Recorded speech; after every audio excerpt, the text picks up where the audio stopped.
Antes de empezar, hago una mención respecto del contexto general que estamos pasando, porque hoy, como todos saben, o creo que entiendo que la mayoría, por lo menos de los estudiantes saben, hoy hay convocado un paro en la facultad por 48 horas, hoy y mañana, de CONADO y ADULF, que es nuestro gremio. Nosotros adherimos a los reclamos, por supuesto, que justamente se reclaman. Pero nosotros decidimos tener esta reunión porque, bueno, teníamos acuerdos previos del primer cuatrimestre, acordados durante el primer cuatrimestre, y nos parecía muy difícil volver a ajustar la fecha. Entonces nos parece importante hacer mención a que nosotros a cada uno de los reclamos que se hacen desde el gremio adherimos. Entendemos que es importante la recomposición salarial, que es necesario trabajar y avanzar en poder profundizar en las licencias por cuidados, en poder también establecer protocolos de trabajo para el contexto en el que estamos viviendo. Y bueno, nos parecía necesario también que ustedes lo sepan y que sepan cuáles son particularmente los reclamos de este momento. Dicho esto, bueno, vuelvo a reiterar, nos parecía muy difícil poder volver a ajustar la fecha, entonces, bueno, decidimos, no obstante adherimos a los reclamos, concretar esta reunión ya pactada desde hace bastante tiempo. Dicho esto, les doy la bienvenida a todos, estudiantes, invitados, y también personas, el resto de gente que se suma a esta convocatoria particular y interesados por el tema. También queremos, antes de empezar, destacar que esta actividad se desarrolla en el marco de una materia electiva de la Facultad de Arquitectura y Urbanismo de La Plata. Es una materia que busca trabajar la cuestión del diseño urbano, entendiéndolo como un instrumento para poder transformar la configuración de las ciudades. Es decir, es un instrumento que necesita de contenidos.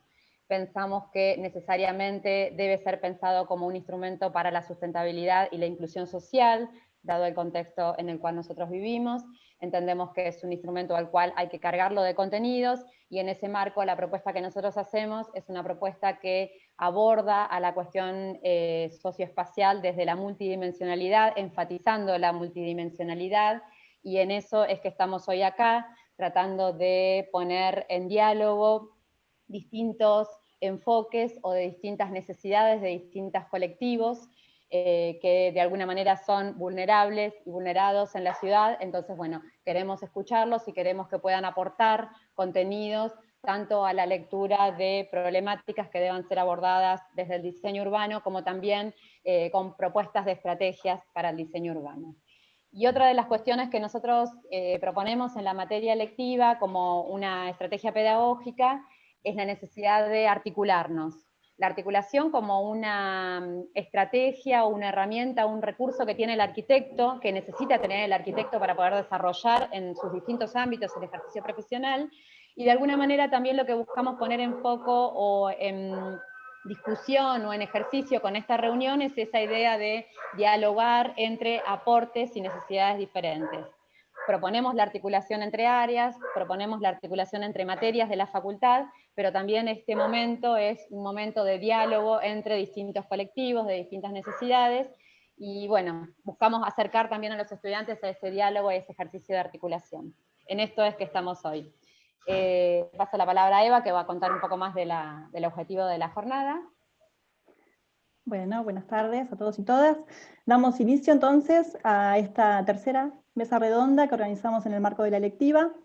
La titulamos Diversidades y Espacio Público, Reflexiones para el Diseño Urbano. Y el propósito es reflexionar, convocarlos desde distintas miradas para que podamos reflexionar en esta dimensión social que nosotros entendíamos en la propuesta de la electiva, a partir de cómo trabajar el diseño urbano desde las distintas miradas, desde las diversidades, de las distintas demandas. Para eso nos acompañan hoy las arquitectas Fernanda Pesado, que va a hacer una exposición y va a estar acompañada también por Mariana Segura, acerca de la ciudad en clave feminista.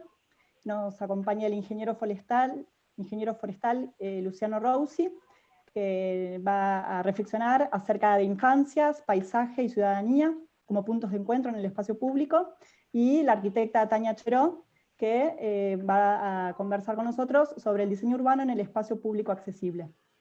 Cuando los convocamos, nuestra idea era, como hicimos con las otras mesas redondas, plantearles algunas consignas, algunas preguntas orientadoras para que puedan, para contarles qué es lo que nosotros esperábamos de esta conversación. Voy a recuperar esas preguntas solamente para ponerle marco. Después cada uno, a partir de eso, armó su presentación y va a contar lo que tenga ganas de compartir con nosotros. Una de las primeras preguntas tenía que ver con qué requerimientos consideran que son claves para el diseño del espacio público en nuestro contexto, y también cómo debería diseñarse el espacio público a partir de los condicionantes que encuentren en nuestro contexto. También les propusimos una tercera pregunta que fue también común a todos los participantes de las mesas, que tenía que ver más con una reflexión final para dar a discusión o para conversar también con todos ustedes, que es qué oportunidades y desafíos creen que tiene el diseño urbano en nuestra región, en particular, ¿no?, haciendo foco en nuestra región.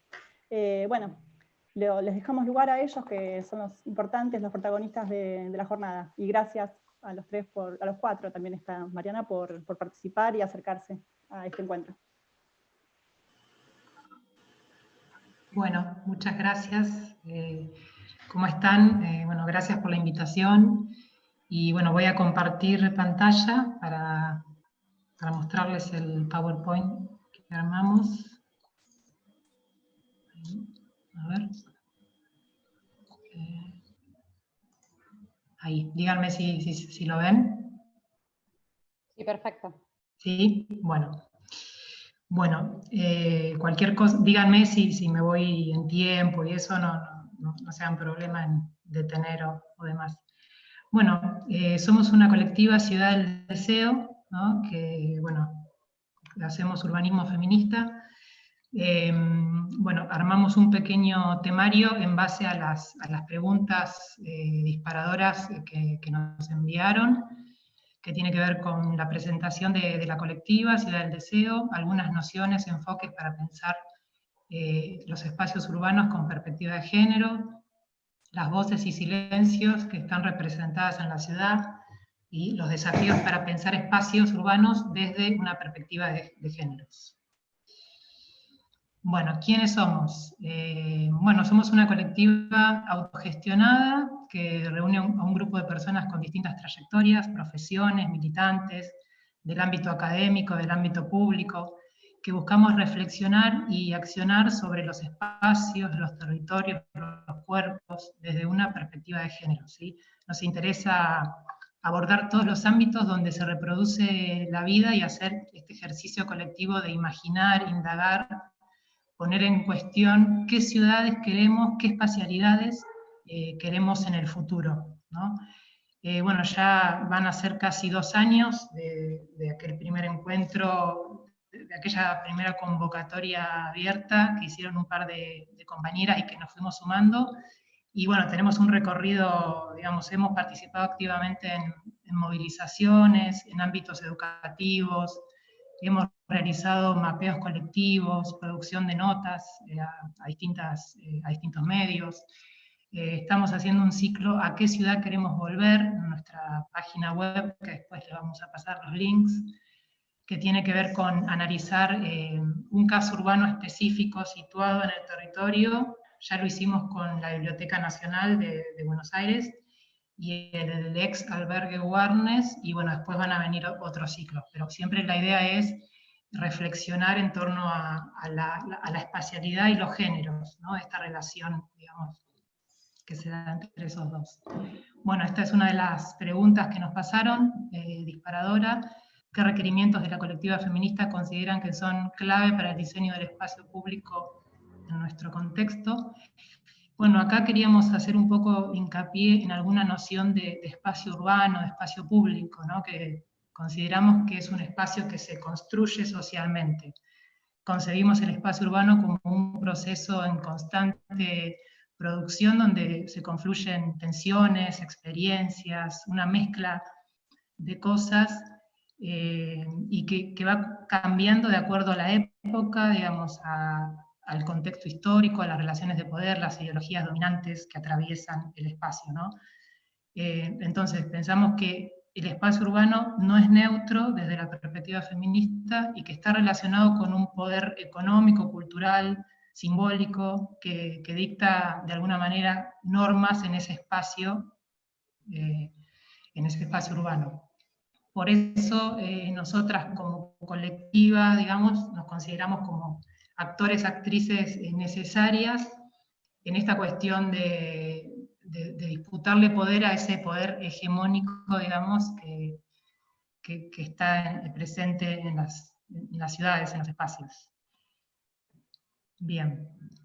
¿Quiénes hacen la ciudad, digamos, ¿no? ¿Qué es la ciudad? ¿Qué es el espacio urbano? ¿Es lo mismo para todos? ¿Todos la podemos disfrutar de la misma manera? ¿Cómo se puede pensar una ciudad desde la perspectiva de géneros?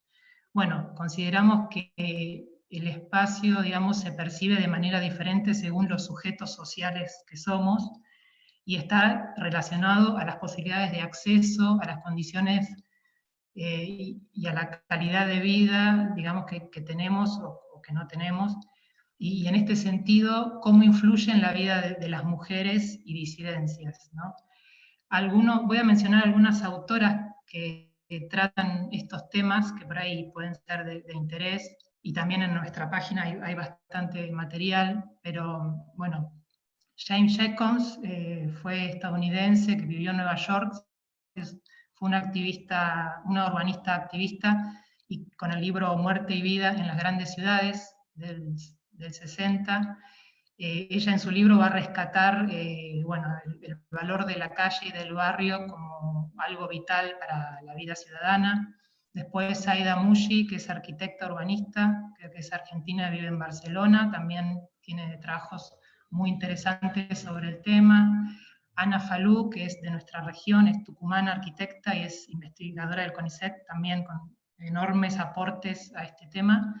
Inés Moaset, que también es arquitecta, es cordobesa y bueno, también investigadora, con muchos aportes en la teoría de la arquitectura y bueno, en relación al género y demás. Bueno, una de las cuestiones, ejes, digamos, enfoque teórico que nos parece, digamos, que viene a aportar el urbanismo feminista o con perspectiva de género, es, digamos, el diseño del espacio público no tiene que ser pensado para un sujeto neutro, ¿no? Y bueno, acá vemos imágenes, estas imágenes que fueron pensadas en su época, pero que hoy podrían legitimar la concepción androcéntrica de cómo mirar el espacio, ¿no? Que tiene que ver con una visión que sitúa al hombre como centro de todas las cosas, y desde ahí se hace una generalización y se lo usa como modelo para diseñar y pensar el mundo. Entonces nosotras creemos que si es así, quedan cuestiones afuera. Inclusive dentro del grupo de mujeres o disidencias tampoco es un grupo homogéneo, ¿no? Ayer lo decía Ana Falú en otra charla, digamos, están, bueno, las niñas, las mujeres afrodescendientes, las lesbianas, las trans, las adultas, las personas discapacitadas, digamos. Entonces, bueno, tener en cuenta eso, que bajo estos conceptos, digamos, del hombre en el centro, queda fuera, digamos, una gran cantidad de visiones y de sentires y de identidades.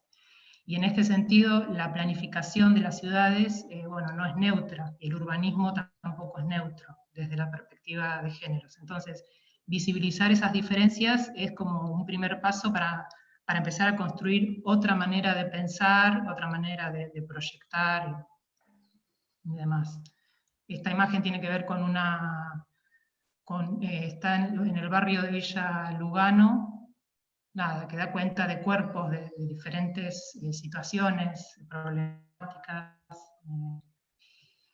Bien, otro eje que nos parece importante es justamente el cuerpo en el territorio, ¿no? Esa relación y bueno, la lucha nuestra por la autonomía de los cuerpos, que es como una primer lucha, es un primer territorio nuestro a recuperar por nosotras, no en el sentido solamente del derecho al aborto, sino también que está relacionado con qué nos pasa cuando transitamos la ciudad, ¿no? Cuando la transitamos de día, de noche, Y la imagen que está tiene que ver con una actividad que hicimos desde la colectiva, que es un mapeo del cuerpo, donde salieron un montón de cuestiones, estrategias, que usamos las mujeres para transitar la ciudad de manera, digamos, valiente, entre comillas, cuando debería tener que ser de manera libre, ¿no? Poder transitarla de manera libre.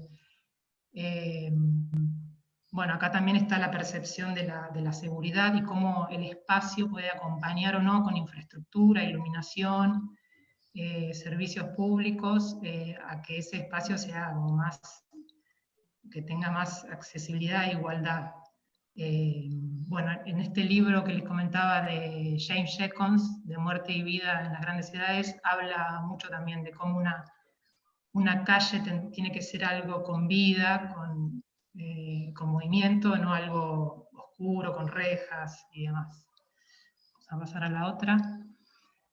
Bueno, también hay una cuestión clave que tiene que ver con romper con un pensamiento binario, ¿no? que ha marcado una manera de pensar históricamente y culturalmente, donde en esa situación binaria hay solo dos componentes, ¿no? Que está el hombre o la mujer, y, bueno, y no hay nada por fuera, ¿no? Deja fuera un montón de cosas, y bueno, no solo el hombre y la mujer, sino son como pares de conceptos, la racionalidad y lo emocional, que la racionalidad se relacione al hombre y que lo emocional se relacione a lo femenino, o la vida privada también que se relacione a la mujer y que sí es algo de la esfera pública, se relacione al hombre. Entonces, romper con esta manera de pensar binaria, digamos, que deja fuera un montón de cosas, y bueno, creemos que para diseñar, para proyectar, considerar las variables de género y pensar los espacios de manera diversa es una clave también. Tenemos el desafío de construir espacios para visibilizar esas diferencias en igualdad de derechos. Acá también hay gran aporte de las investigadoras. Las mujeres somos las principales usuarias de la vivienda, del barrio, de los equipamientos, y somos quienes llevamos adelante las tareas de reproducción, de salud, los trámites, las compras diarias, la organización del hogar, las que cuidamos a las niñas. Entonces, ¿cuál es la relación entre esa espacialidad, digamos, de esos equipamientos y los lugares que habitamos las mujeres, digamos? ¿Cómo nos quedan cerca? ¿Tenemos que hacer grandes traslados? ¿Tenemos que tomar transporte público? ¿Cuál es la infraestructura que acompaña o no esos desplazamientos en el día a día? ¿Cómo se dan de día? ¿Cómo se dan de noche? Bueno, todas esas preguntas, y cómo nos afectan. Esa disponibilidad de servicios, según la necesidad, va a contribuir o no a segregar a las mujeres en barrios y hogares, ¿no? Bueno, esta era otra de las preguntas que nos enviaban: cómo debería diseñarse el espacio público a partir de esos condicionantes. Bueno, creemos que las voces y silencios en los espacios, ¿no? ¿Qué voces están presentes y cuáles ausentes en la construcción de la ciudad? ¿De qué manera se puede desnaturalizar los espacios para pensarlos con perspectiva de género o cuestiones que hoy están ausentes, ¿no? ¿Cuáles son las problemáticas reales que tenemos las mujeres, disidencias, niñeces? ¿Cuáles son las voces que se expresan, en este caso en los espacios públicos, y cuáles son los silencios, ¿no? Ahí está bueno como empezar a mirar en esa clave. Bueno, después abordar las problemáticas desde la complejidad, desde la multidisciplina y desde la participación. Desde la complejidad, en términos no de algo que sea difícil, sino en términos de la cantidad de cuestiones, temas, problemas que atraviesan el espacio público, ¿sí? Incluir miradas, saberes, trabajar de manera multidisciplinar, con variantes de enfoques, abordajes. Nada, como futuros profesionales tenemos que poder incluir estas cuestiones en nuestros análisis, propuestas, estudios, en nuestros trabajos cotidianos, ¿sí? Y la participación, bueno, creemos que es importante la participación organizada como un componente clave, digamos, para proyectar el futuro de las ciudades. Bueno, ya esta sería la última pregunta, que por ahí la dejamos para la próxima ronda. Me parece, sí, ¿no? dale, la podemos dejar para el final de las exposiciones, si te parece bien. Dale. Bueno, dejo de compartir entonces. Bueno, muchas gracias, Fernanda, muy, muy interesante. Aprovecho este momentito para los y las que están participando, pueden ir dejando las preguntas en el chat o al finalizar la exposición de Luciano y de Tania pueden pedir la palabra y hacer la consulta. Bueno, ahora va a continuar con la exposición Luciano Rousi. Como dijo Eva, es ingeniero forestal, también Luciano es docente y se desempeña en temas vinculados al planeamiento paisajista, el diseño de paisaje, el ambiente. Y hoy nos va a presentar, en la presentación, digamos, de hoy, va a hablar sobre infancia, paisaje y ciudadanía. Así que, Luciano, habías preparado un Sí, PowerPoint. primero voy a hacer una exposición oral y después voy a poner un Power. Perfecto. Bueno, te doy la palabra. Bueno, dale, Euge, gracias. Bueno, gracias Licia, también Eva por la convocatoria. Y bueno, adhiero también a las palabras de Licia respecto a que estamos de paro en este momento, pero comparto que la teníamos que dar igual. Bueno, también agradezco a Fernanda porque expuso muy bien espacio público, que era uno de los 4 puntos que estaban planteados en el título de la presentación, con lo cual me voy a centrar en infancia, paisaje y ciudadanía, ¿sí? Que son 3 conceptos que, bueno, a mí me parece que si no comprendemos o discutimos un poco el marco general, conceptual, proyectual, es difícil que podamos dar cuenta de la complejidad al momento de diseñar. Y bueno, y en este sentido voy a hacer un repaso por estos 3 conceptos que tienen que ver que pensamos al paisaje ante todo como una construcción cultural, no como un elemento neutro, que también lo planteaba Fernanda respecto al espacio público, y menos aún la vegetación en el paisaje. El paisaje no viene dado ni se reproduce como patrón estético bajo normas universales. Por el contrario, es una construcción histórica que se puede transformar, crear y recrear en base a valores simbólicos y estéticos que tengan que ver con nuestro lugar, nuestro territorio, pero también nuestros sueños, nuestros anhelos y una mirada al mundo.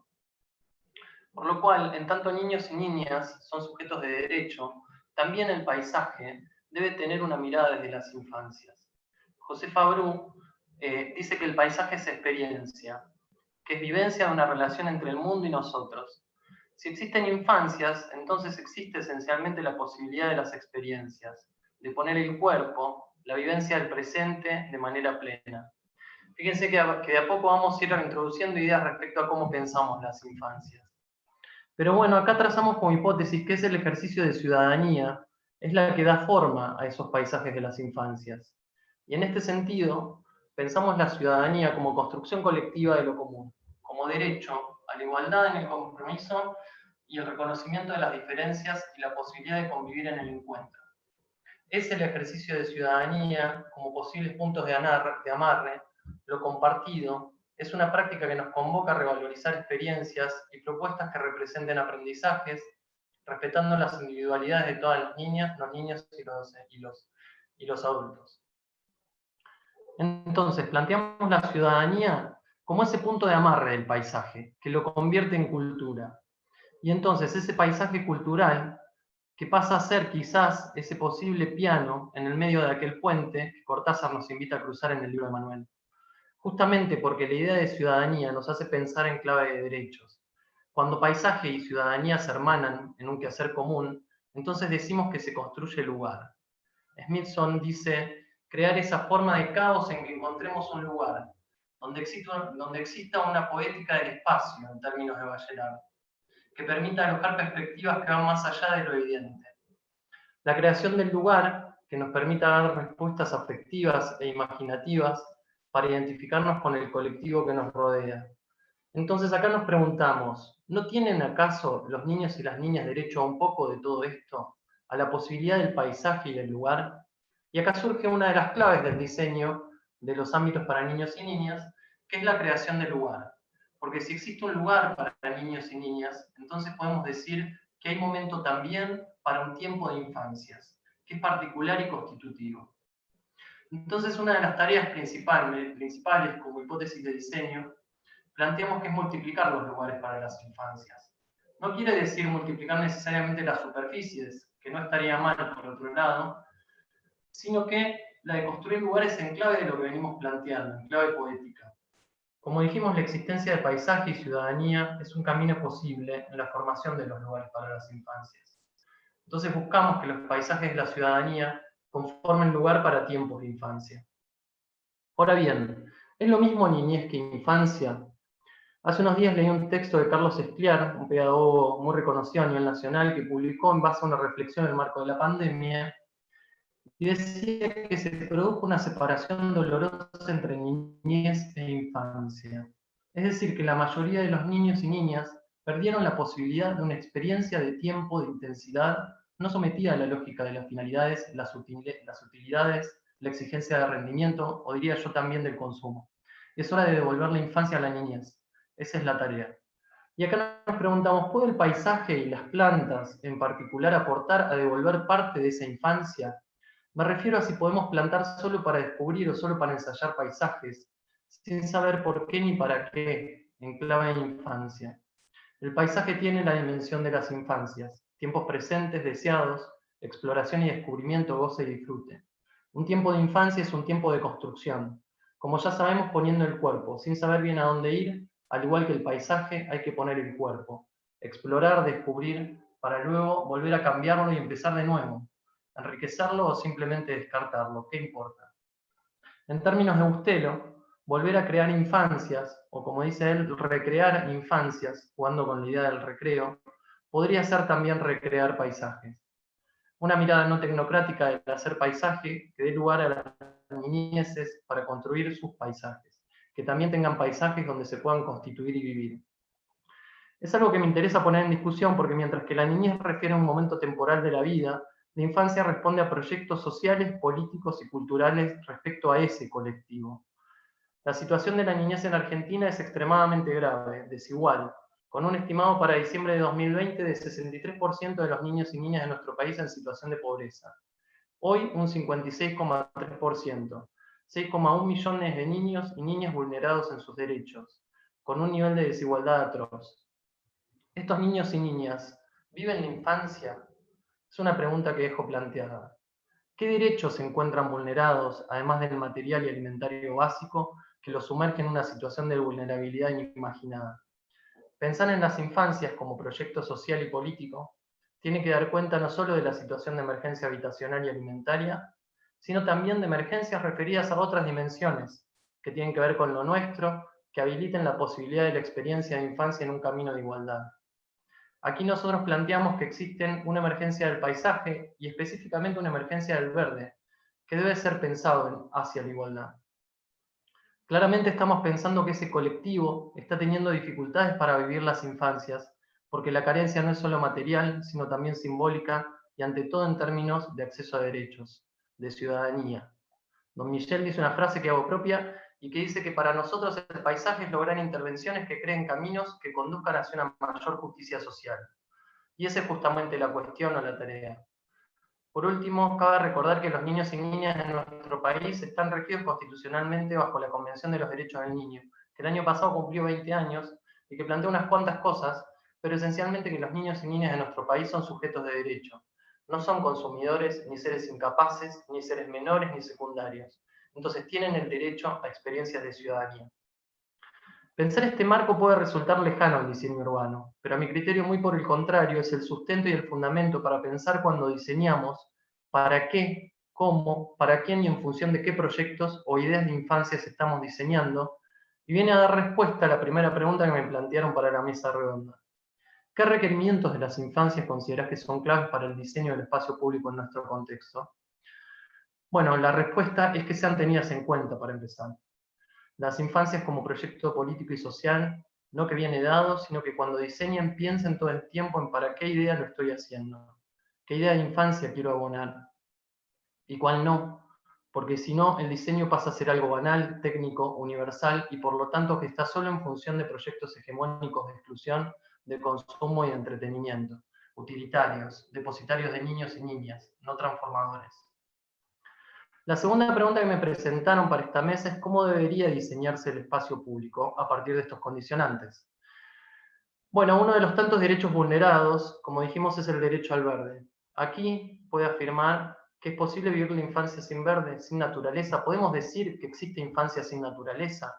Bueno, la gran mayoría de nuestros niños y niñas carecen de césped y árboles, y de una experiencia de naturaleza.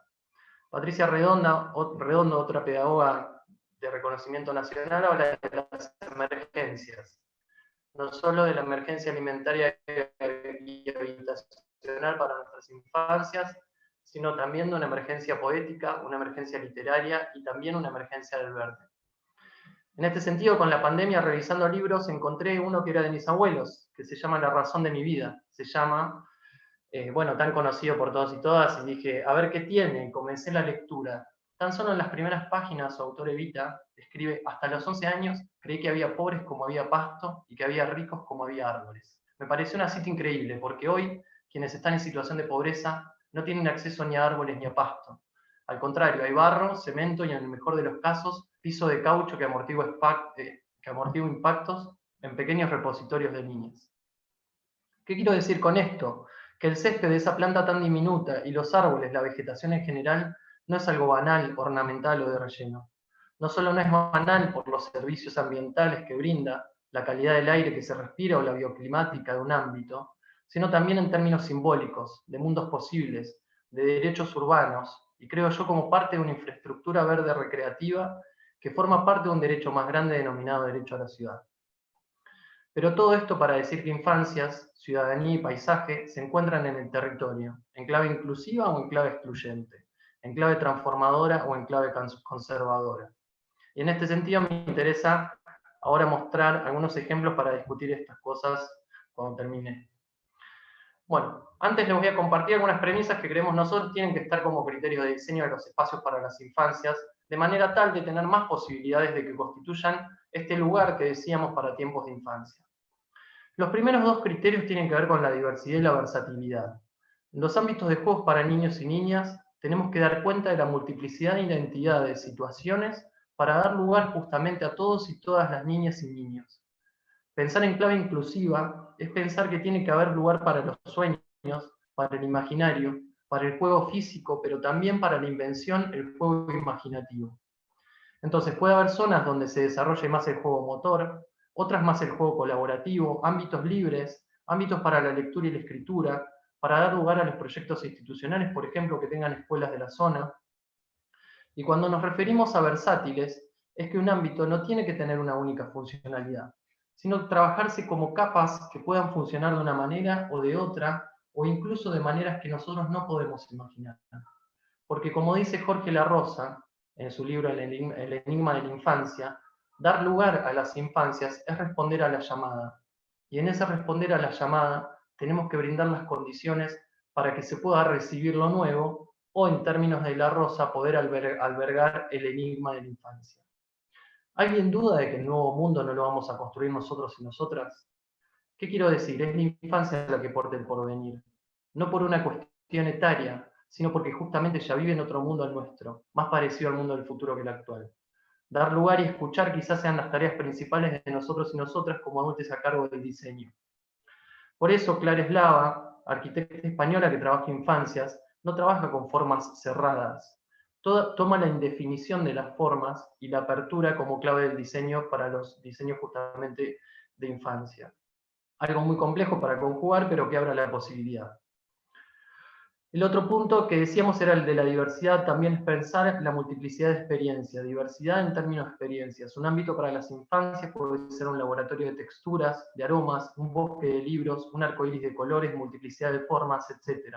Pensar la diversidad de experiencias es otra de las claves. Y otro punto respecto a la versatilidad se refiere a que el espacio pueda ser condicionado circunstancialmente. Esto es que para una actividad particular pueda transformarse en otra cosa.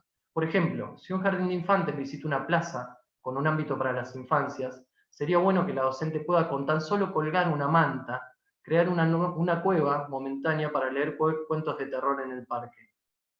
Que exista la posibilidad de que ese espacio se pueda convertir en otras cosas por breves momentos. El tercer punto que me interesa plantear como criterio de diseño es el de una política del cuidado a la hora de diseñar. Me interesa diferenciar una política del cuidado para las infancias versus una política de la seguridad o del encierro o de la vigilancia o de la represión. Para comenzar, una política del cuidado da cuenta de que el o los ámbitos para las infancias hay que reducir al mínimo o eliminar el riesgo de accidentes graves. Para ello existe normativa básica, principalmente europea, y normas IRAM, referido a materiales específicos, donde se calcula, por ejemplo, la altura de los elementos lúdicos de manera tal de evitar traumatismo de cráneo con secuelas permanentes, tipos de pisos que amortiguen impactos, evitar atrapamientos irreversibles, esto lo agrego yo, eliminación de árboles peligrosos por estado fitosanitario regular o malo. Bueno, y hay una serie de puntos que plantea la normativa. Esto es lo básico para empezar a hablar de una política del cuidado.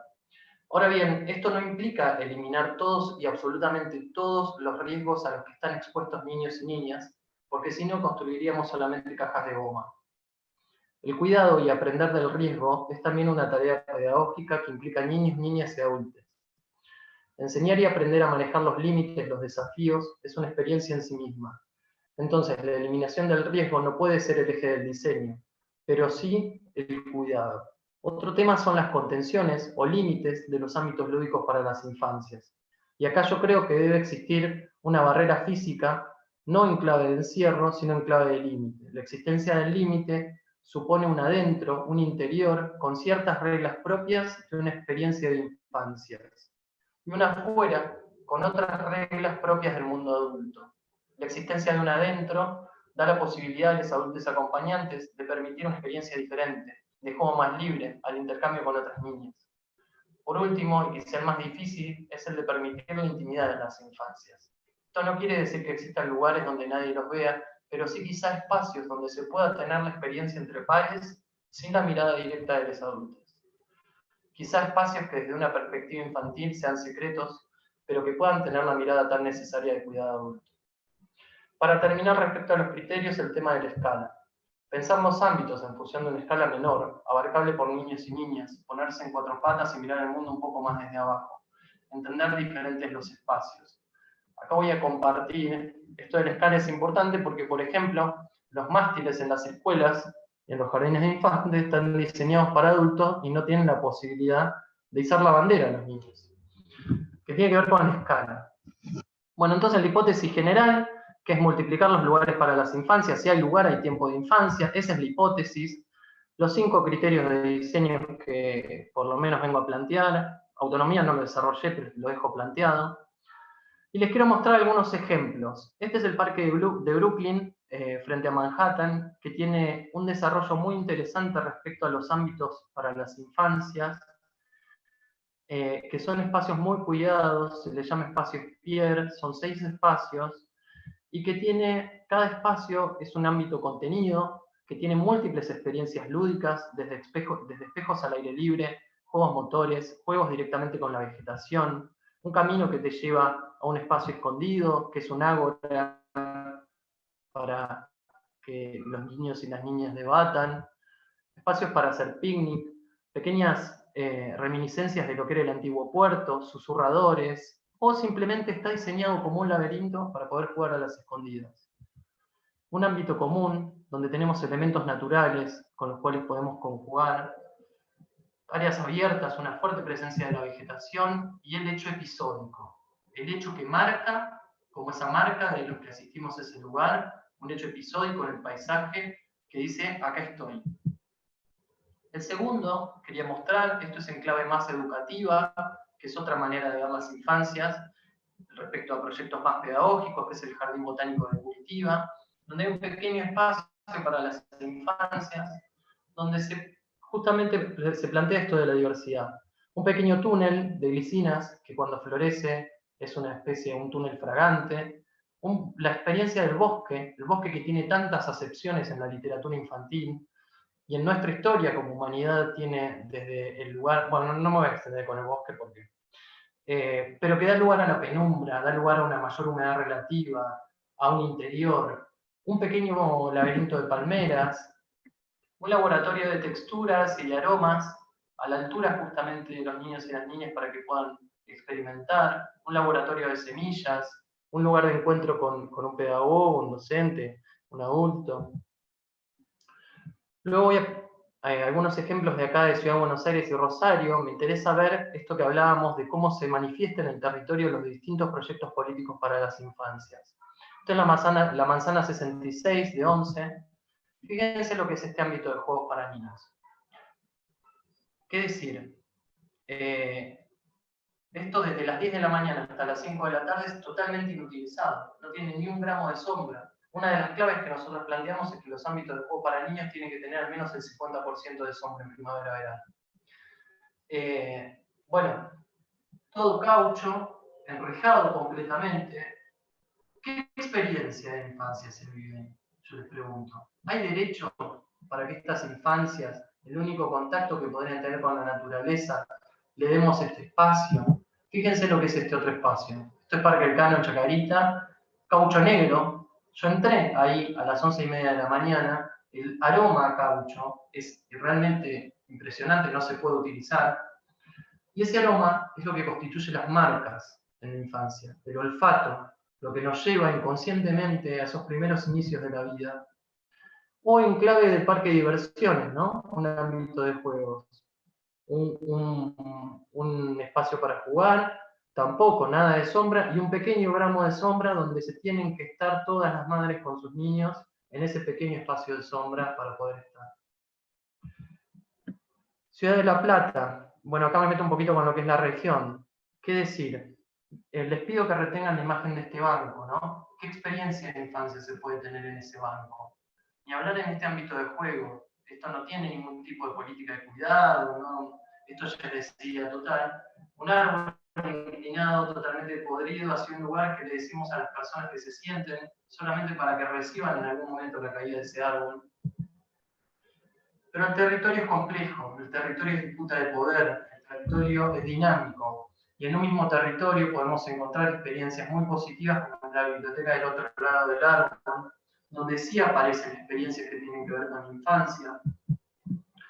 O en mismo Ciudad de Buenos Aires, el mismo gobierno que tuvo que plantear otras perspectivas respecto a otro espacio, como es la Plaza Clemente, que estaba destinado a un centro comercial, y que por una asamblea de vecinos lograron que sea una plaza de las pocas que no está enrejada, y que además tiene casi el 50% de la superficie planteada con vegetación. Fíjense, caminos con pequeños espacios que tienen sombra, donde podemos estar rodeados de vegetación. ¿Podemos decir que es lo mismo para una infancia vivir esto que lo que veían en la Plaza Belgrano de La Plata? Este niño que viene acá con su padre recorriendo, quizás ve una hormiga y empieza a seguir esa hormiga y lo lleva a un viaje inimaginado, quizás con su padre, o esta niña que encuentra una flor, una planta, un insecto y que imagina posibles caminos. Pero me interesa también mostrar esta foto porque este es otro banco, a ese banco que habíamos visto. Imagínense esta escena. La madre sienta a su hija para tomar una foto, esa escena donde se fortalece un vínculo, donde se da una experiencia de infancia y esa niña corta una flor, y en el corte de esa flor se libera el aroma de la verbena y queda como marca de ese encuentro entre esa madre y esa niña. Eso es una experiencia de infancia. Y para terminar, esto me interesa plantearlo, dejarlo planteado como para que lo investiguen, es de las mejores experiencias que existen en el país, el tríptico de la infancia, de Rosario, el tríptico de la imaginación en Santa Fe. No voy a desarrollarlo porque hay mucho para hablar de esto. Voy a terminar con esta imagen que tiene que ver con justamente tres momentos históricos. Por un lado, mitad del siglo XIX, la fundación del sistema educativo en Argentina, justamente un proyecto político de infancias para nuestras infancias y que da cuenta del sistema educativo más importante de Latinoamérica. Un segundo momento, el 26 de noviembre de 1951, la inauguración de la República de los Niños, como otro proyecto de infancias que estaba en función de una idea de país, de una idea de desarrollo. Y un tercer momento, el 19 de diciembre de 2010, con la creación del Molino Fábrica Cultural en Rosario, pero también el 19 de noviembre de 2010 en Tecnópolis, con la creación de Tecnópolis. Esos tres hechos históricos dan cuenta de que aún así existen una continuidad, una línea de la cual nosotros nos podemos tomar para diseñar y pensar esos proyectos para las infancias. Y para terminar, bueno, con esto termino, pensar estas cosas me preguntaba si era utópico. Y bueno, yo creo que no, que es posible y además es necesario. Pero igualmente, si fuera utópico, me pregunto si no valdría igualmente acaso la pena.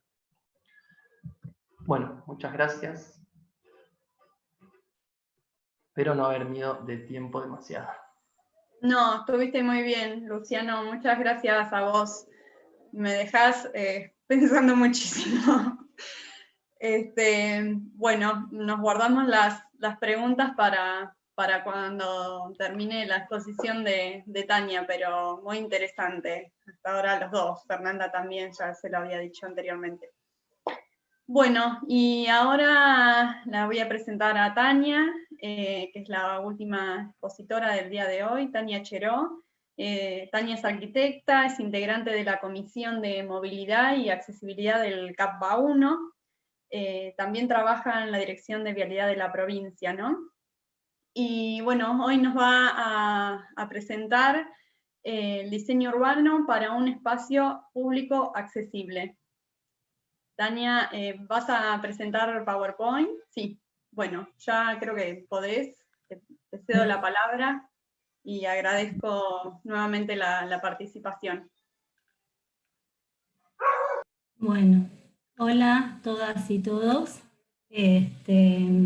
No sé si ahí presenté, no sé si se ve. Sí, se ve. Se ve, se ve. Ahí está. Bueno, buenas tardes de nuevo a todas y todos. Gracias, Licia y Evangelina, por la invitación a participar. Voy a hablar del diseño urbano para un espacio público accesible. Creo que el tema de la accesibilidad, por lo que estuve escuchando de los otros expositores, se va a tocar con muchos de los otros temas que se venían hablando. Y bueno, para arrancar y para poder hablar de accesibilidad, quería hacer como una breve introducción histórica de lo que es la relación de la discapacidad con la accesibilidad. Hubo, a grosso modo, 3 momentos históricos respecto de la discapacidad, de la concepción de la discapacidad y de las personas con discapacidad, y eso, por supuesto, como todas las construcciones también son construcciones culturales y se reflejan en la conformación de los espacios, daba, de acuerdo a cómo se concebían las personas con discapacidad, la resolución de los espacios también era en consecuencia de esas concepciones. Entonces, previo a las guerras, a las guerras mundiales, había una concepción de exclusión porque se consideraba que la discapacidad era un castigo divino y que la persona con discapacidad era una carga social. Eso daba como resultado los espacios de institucionalización de las personas para producir su aislamiento. Luego de las guerras, como la concepción empieza a cambiar, porque esas personas que iban a la guerra como a defender a la patria o digamos como un servicio a la sociedad y volvían con determinadas discapacidades producto de la situación de la guerra, entonces empieza a cambiar la visión de la persona con discapacidad, pero todavía sigue siendo una visión como un problema, como que era una situación de un problema individual, donde la persona tenía que ser rehabilitada, o normalizable, entre comillas, ¿no? Igual en ese momento ya se empieza a hablar de integrar a las personas y de la supresión de barreras, pero el modelo todavía es un modelo médico, un modelo de rehabilitación y desde el punto de vista médico. Con la Convención de los Derechos de las Personas con Discapacidad de la las Naciones Unidas en el año 2016, empieza a cambiar la concepción de las personas con discapacidad, empieza a revertirse ese modelo, empieza a ser un modelo social, y empieza a hablarse de que las limitaciones sociales y del entorno son las que determinan la discapacidad de las personas, ya empieza a ser un tema social, una causa social, y se empieza a hablar de la inclusión, del diseño para todos, de la accesibilidad universal. Lo importante de la convención es que cambia el paradigma de la visión de las personas, perdón, de las personas con discapacidad, haciendo foco que la persona con discapacidad primero es una persona y es sujeto de derechos, que tiene los mismos derechos que todas las personas, que tiene las mismas necesidades, las mismas aspiraciones, y si ustedes ven en los principios de la convención, si bien uno de los principios menciona la accesibilidad, que bueno, acá están redactados, en todos los principios la accesibilidad entra a tomar relevancia, porque para que se puedan dar para que se puedan dar el resto de los principios, hay que trabajar sobre la accesibilidad. Por ejemplo, respecto de la participación e inclusión plena y efectiva en la sociedad, para poder participar plenamente en la sociedad, vos tenés que poder ser parte y poder acceder a esos espacios que la sociedad propone de participación.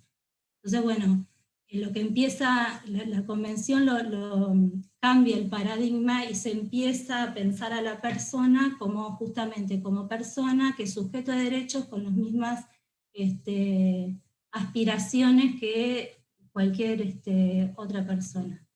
En Argentina nosotros tenemos una normativa que es del año 94, que es una normativa, esto lo menciono para que lo conozcan, después cada uno verá e investigará cada normativa, pero bueno, la normativa de Argentina es la 24314, que se refiere específicamente a la accesibilidad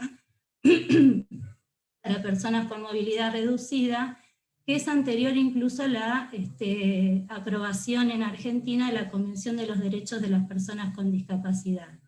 Lo que es importante también saber es que en el año 2014 la Convención toma jerarquía constitucional, con lo cual es de cumplimiento obligatorio en todo el país, además de que ya existía la ley. Luego en la provincia de Buenos Aires hay leyes básicas, primarias, pero bueno, hay varias que también mencionan el tema de la accesibilidad. Y como sabemos, en Argentina los municipios son quienes tienen el poder relegado de la aplicación respecto de las normativas. Entonces también en cada municipio hay códigos y ordenanzas que se refieren al tema de la accesibilidad, que deberían estar, por supuesto, basados en la normativa nacional y en la convención. No en todos los casos es así, pero cuando les toque intervenir en los espacios, digamos, es conveniente que, de acuerdo al municipio en el que se encuentren, investiguen qué tipo de ordenanzas o si está reflejado en los códigos. La idea igual de las normativas es mencionar las normativas. La propuesta nuestra desde la comisión del colegio y desde la visión que nosotros tenemos es que la accesibilidad tiene que ir más allá de la normativa, que la accesibilidad tiene que aportar calidad y diseño, que la normativa es de mínima, pero que de ahí para arriba, a nivel de diseño y de calidad, depende de nosotros lo que hagamos. Hay 4 definiciones importantes respecto de la accesibilidad y la discapacidad.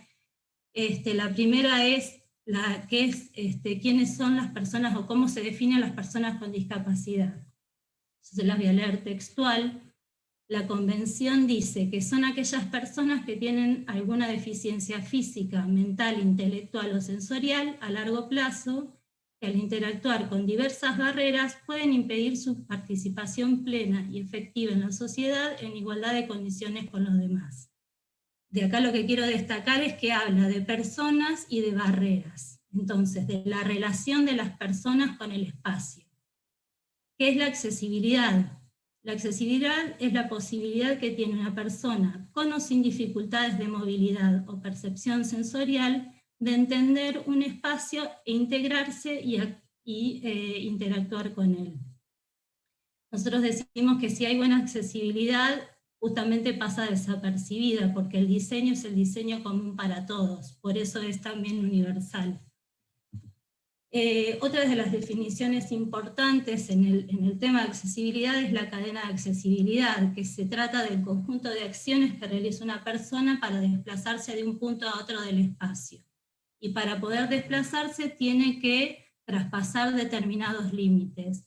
La posibilidad de traspasar esos límites va a depender del diseño del espacio que justamente permita poder movilizarse de la manera más autónoma posible de acuerdo a las condiciones de movilidad de cada persona.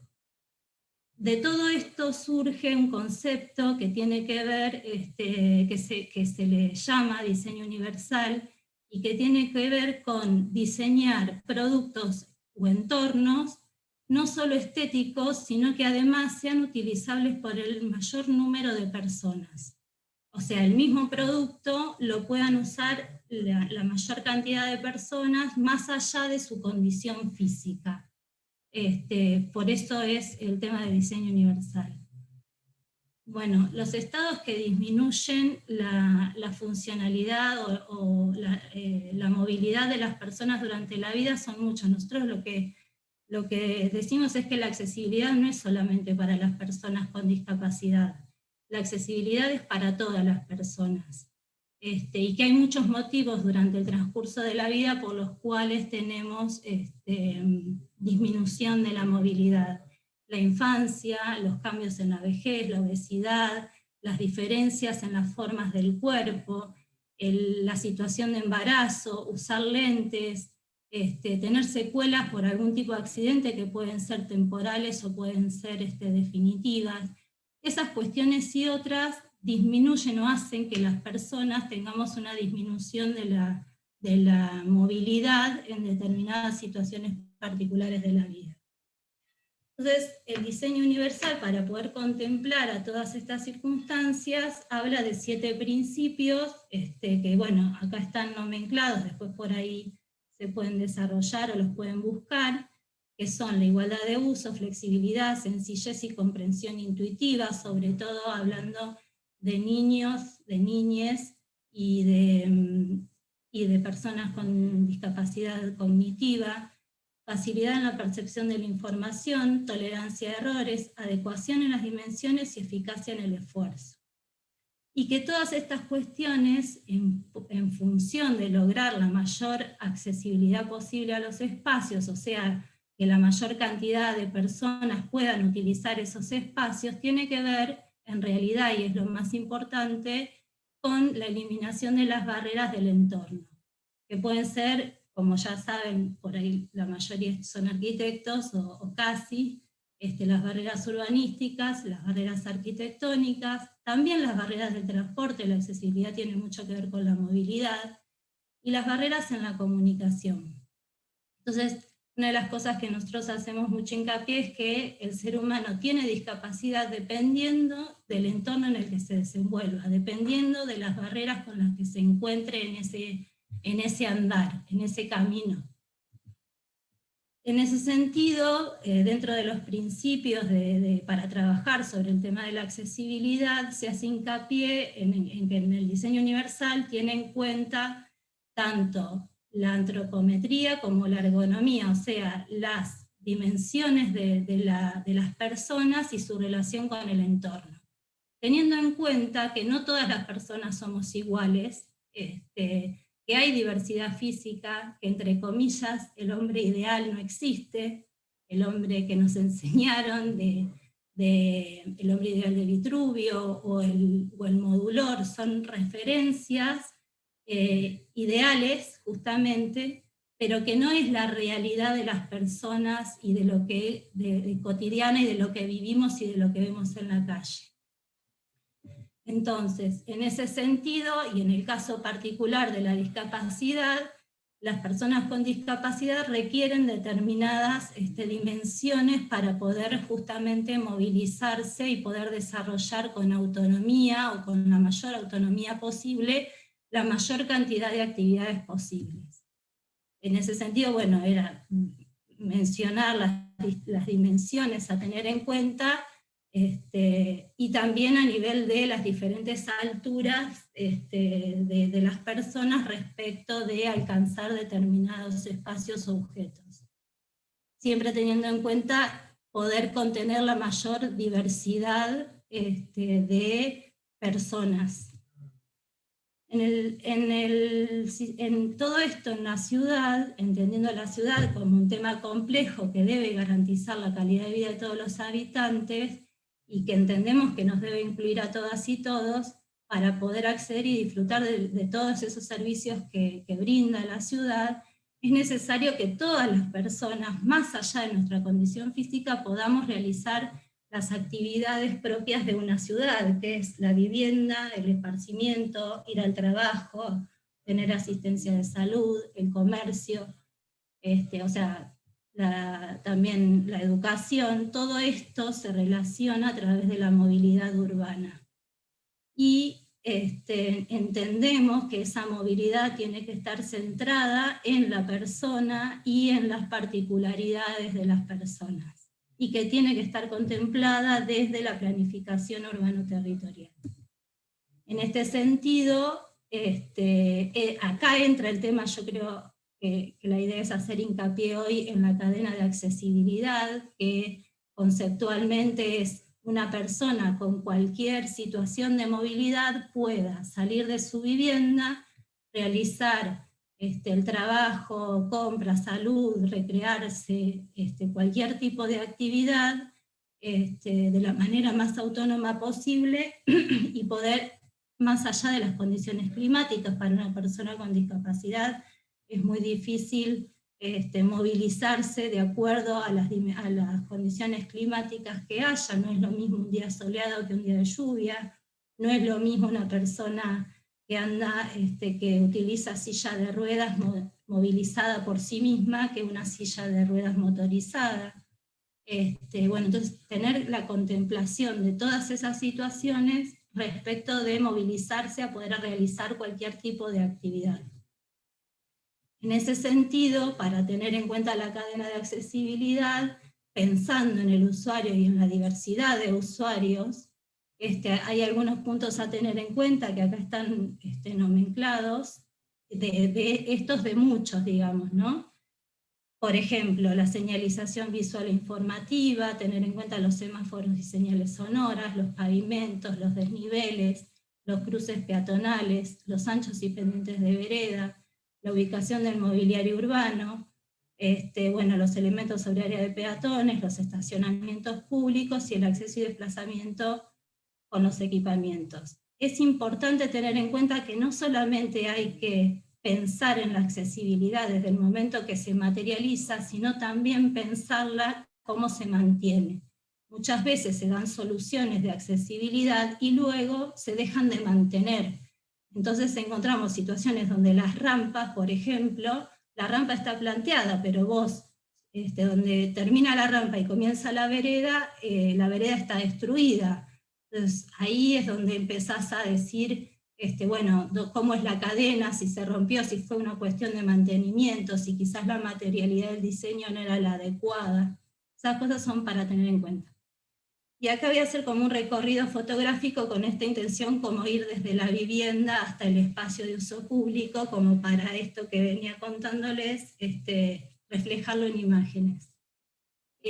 Bueno, acá vemos distintas situaciones de accesos a distintos edificios, pueden ser viviendas individuales, el tema de contemplar accesos desde el diseño, fundamentalmente desde el diseño, con calidad, no pensando en el modelo médico rehabilitador, que es como el más conocido o el que más sale naturalmente, sino pensando en que las personas tienen los mismos gustos y los mismos intereses que tenemos todos, o sea, los gustos, intereses, los derechos, la igualdad de oportunidades va más allá de la situación de la disminución de movilidad, por el motivo que sea.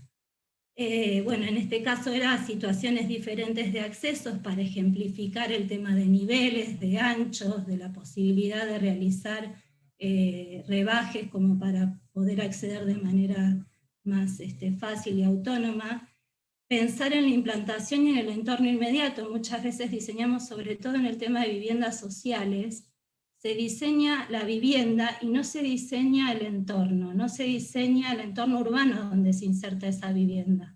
Vos pensás que para una persona, ustedes piensen, perdón, que para una persona con discapacidad, si la persona no puede, o sea, puede estar adentro de su casa, por más que su casa sea 100% accesible, pero no puede salir a la calle porque no hay una vereda, porque no hay por dónde desplazarse, porque no hay un rebaje en la esquina, porque no hay una parada de colectivo cerca, esa persona está limitada en todo el resto de sus derechos. Tiene vivienda, pero todo el resto de las actividades, si no es con ayuda, no la puede hacer. Entonces, está limitada en cada una de las acciones de su vida. Entonces, el tema es importante respecto de no solo diseñar hacia adentro, sino el tema del entorno de donde nosotros implantamos cada proyecto. Y en ese sentido tener en cuenta la circulación vehicular, la circulación peatonal y el acceso a las viviendas. Luego el transporte público. Las personas con discapacidad tienen muchas dificultades respecto de esto. En Argentina es una deuda pendiente el transporte público. Las leyes están, pero también el modo de esquivar las leyes. Entonces, las personas con discapacidad, para poder movilizarse de la manera más autónoma posible, son las personas que más necesitan el transporte público eficiente y con diseño accesible. Entonces acá hay distintas pautas para mostrar no solo las personas con discapacidad, sino también, bueno, situaciones, como les decía, hoy hay muchas situaciones que tienen que ver también con género, el tema de las mamás, ahora también por suerte hay muchos papás que también pasan estas situaciones de andar con los nenes en cochecito, por ahí ni siquiera, no solo con un nene, sino con varios, entonces cómo ese espacio se empieza a resolver para poder movilizarse en determinadas condiciones. Después, a nivel de circulaciones, es importante las veredas que tengan determinadas dimensiones mínimas, pero además de eso, que haya claramente diferenciado un espacio de circulación y un espacio donde se ubica todo lo que es el mobiliario urbano. Y esa circulación tiene que ser franca, tiene que ser libre, tiene que estar libre de elementos. Cuando nosotros ponemos elementos sobre la vereda, por ejemplo, en estas situaciones, a donde una persona ciega no puede desplazarse de manera libre y autónoma porque se encuentra con un montón de elementos que pueden provocar incluso otro tipo de accidentes. Entonces, bueno, contemplar justamente eso, la ubicación del mobiliario urbano en relación a dejar espacios. Depende también si son veredas de alto tránsito, de bajo tránsito, el suficiente espacio de movilidad libre. Acá hay distintos ejemplos de ubicación de mobiliarios urbanos, dejando espacio para moverse. Y bueno, un ejemplo, trato de no mostrar mucho los malos ejemplos, son la mayoría los malos ejemplos que uno encuentra en la realidad cotidiana, pero la idea es ejemplificar con cómo las cosas pueden mejorarse. El tema de los cruces peatonales es fundamental. Nosotros hay como una idea de que vos pusiste una rampa en la esquina y ya resolviste la accesibilidad de todas las personas. Y resolver la accesibilidad no es tirar tipo dados, rampas en las esquinas. La idea es que haya una circulación franca, donde uno no tenga que estar prestando atención para invocarle, entre comillas, a la pequeña rampa que colocaron en la esquina, sino que el ancho de los rebajes tenga el mismo ancho de la senda peatonal, con la idea de que todas las personas podemos cruzar por esos lugares de manera fluida y sin tener que estar prestando atención a si hay diferentes anchos o niveles. Y tratar de evitar estas cuestiones, donde justamente es lo que les decía, ¿no? El hecho de tirar rampas por tirar rampas sin pensar para qué. Si vos acá haces el rebaje entero y haces el paso entero, ayudas a la accesibilidad de todas las personas y, digamos, con un criterio de diseño. Bueno, distintos ejemplos de de cruces. Acá lo importante también para determinadas calles, que además ayuda a bajar el tránsito, la velocidad de circulación, a veces se puede, a veces no se puede, levantar las veredas, levantar los cruces peatonales a nivel de vereda. Eso ayuda un montón en el tema de la continuidad peatonal y de la accesibilidad. Pero bueno, son situaciones por ahí que no es para cualquier tipo de vía de circulación, pero que son válidas. Tener en cuenta el tema de las señales sonoras y de los semáforos, que también ahora con el tema de que uno va leyendo el teléfono no va prestando atención, así que a los que andamos por ahí distraídos en la vía pública también con el celular nos ayuda. El tema de los pavimentos, hay determinados pavimentos que ayudan, digamos, o sea, cuanto más parejos y antideslizantes sean, más fácil para movilizarse es. Y en particular el pavimento podotáctil se utiliza para la guía de las personas ciegas.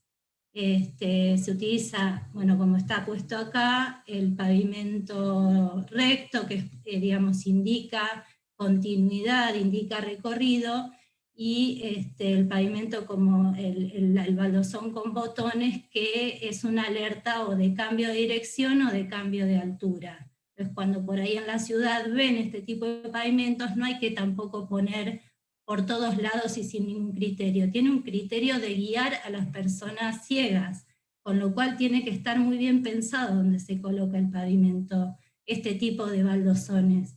O sea, la idea es orientar y no confundir a la persona ciega. Bueno, acá hay distintos ejemplos respecto del pavimento podotáctil. Se coloca en el inicio, tanto en la parte alta como en la parte baja, de rampas y de escaleras. La señalización visual informativa, que además que tiene que estar al alcance de las personas con discapacidad, también tiene que ser comprensible desde el punto de vista cognitivo. Son distintos ejemplos de señalética también con braille. Hay otro elemento que tiene que ver con los planos o mapas ápticos o maquetas táctiles, que lo que ayudan es a las personas ciegas a comprender los espacios. Hay muchos espacios públicos que tienen este tipo de maquetas donde las personas pueden reconocer ese espacio público que luego recorren, entonces tienen una percepción más cercana a la dimensionalidad del espacio. Después el tema de las rampas, en general siempre se habla de rampas y de baños cuando se habla de discapacidad, y nosotros lo que queremos como que tratar de ampliar esa mirada, primero pensando en personas con derechos, generar igualdad de oportunidades, y también pensar que estos conceptos como el de las rampas tienen que ser de un concepto de uso más universal. Pensar que nos ha pasado un montón de veces, y de hecho el otro día en una estación de trenes me quedé 2 minutos filmando, había una rampa y una escalera, a ver cuántas personas sin movilidad reducida subían por la rampa o por la escalera, y ganó la rampa. Ganó que todas las personas sin movilidad reducida en mayor parte elegían para subir la rampa. Entonces, cuánto más universal es la rampa que las escaleras, por ejemplo, aunque hay que hacerla saber también que las personas mayores a veces, determinados niveles a los que hay que subir, les resulta más fácil subir por escaleras que por rampas. Digo, no es que es una cosa o la otra, sino cómo compensar y cómo diseñar el espacio justamente para que sea universal y de uso de todos. Acá hay distintos tipos de situaciones de rampa. A mí el del Puente de la Mujer me resulta muy agradable, digamos, porque es como que cierra el concepto de el diseño para todos, digamos, donde vos tenés una situación de un puente que no tiene una escalera para subir al puente, simplemente es algo muy suave, es una rampa y todo el mundo puede subir y pasar por ahí de una manera natural y de una manera fluida. Y nadie pensaría que es para una persona con discapacidad como si fuera una cuestión exclusiva. Distintas situaciones de rampas que creemos que tienen ese concepto de universalidad, rampas y escaleras. y que las pensamos como parte integral del diseño, que cuando están pensadas como parte integral del diseño no son naturales a todos y no son agradables a todos, digamos. Y además cubre las posibilidades de movilidad de un mayor número de personas. Es importante el tema de los estacionamientos públicos. Las personas con discapacidad que están con movilidad reducida y que utilizan silla de ruedas necesitan estacionamientos con un espacio adicional al costado para poder subir, bajar del vehículo. Digo, esto es a modo de ejemplo. Todas estas cuestiones igual en la guía que hicimos desde el colegio, que creo que ya la tienen como bibliografía, lo pueden ver. Bueno, imágenes de pensar el espacio de manera universal, que sea accesible, pero no pensando desde una situación de discapacidad, sino de una situación de que son espacios para todos, que todos los podemos disfrutar en igualdad de condiciones, bueno, fundamentalmente eso, en igualdad de condiciones, con los mismos derechos. El equipamiento urbano accesible, también pensar el equipamiento urbano de manera de que lo puedan utilizar en general las personas con discapacidad, por el censo, el último censo de Argentina, que igual este año debería haberse hecho de nuevo, pero bueno, evidentemente no es posible, pero arrojó alrededor, eran el 13% de personas con discapacidad, con distintas discapacidades en el país.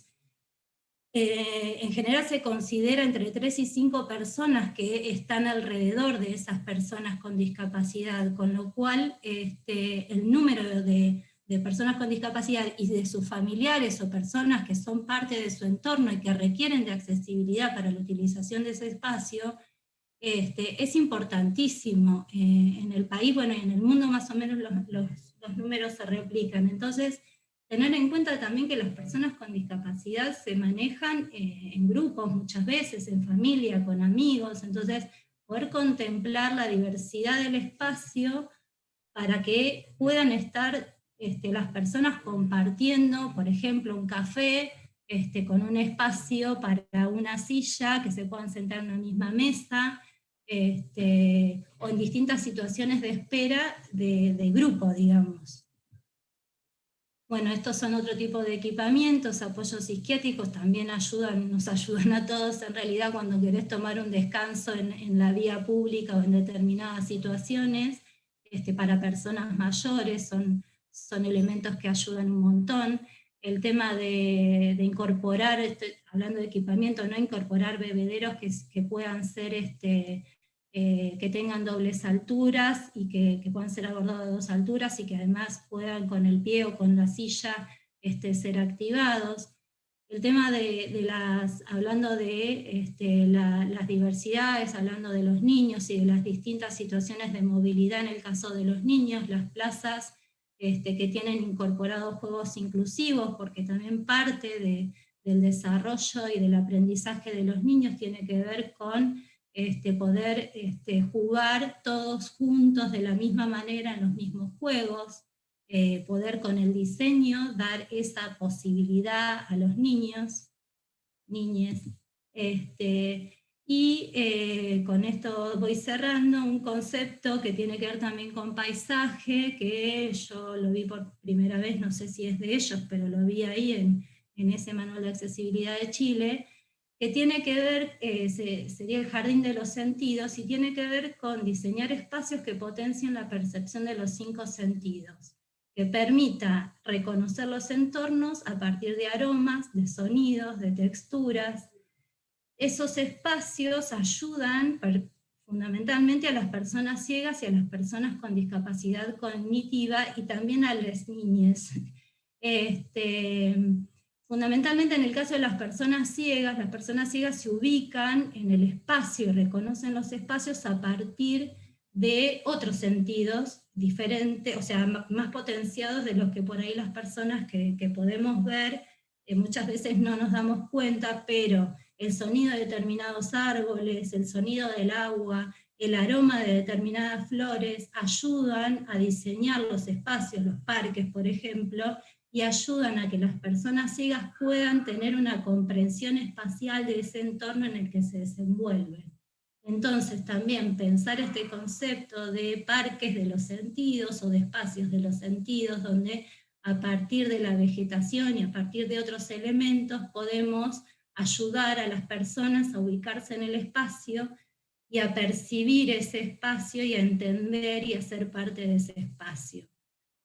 También, digamos, en esto entra el tema del paisaje sonoro, que también es un tema que se está investigando, que tiene que ver justamente con los sonidos que produce el entorno y cómo eso puede ayudar a las personas a ubicarse o puede ayudar a confundirlas, ¿no? Todo depende de cómo diseñamos ese espacio para potenciar la integración de las personas en el desarrollo de la sociedad y en poder utilizar esos espacios que son de uso público y que la duda es cuán de uso público son si yo dejo afuera un montón de gente que por el diseño de ese espacio justamente no puede acceder.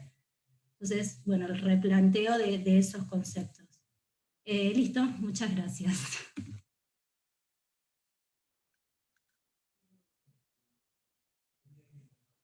Terminé.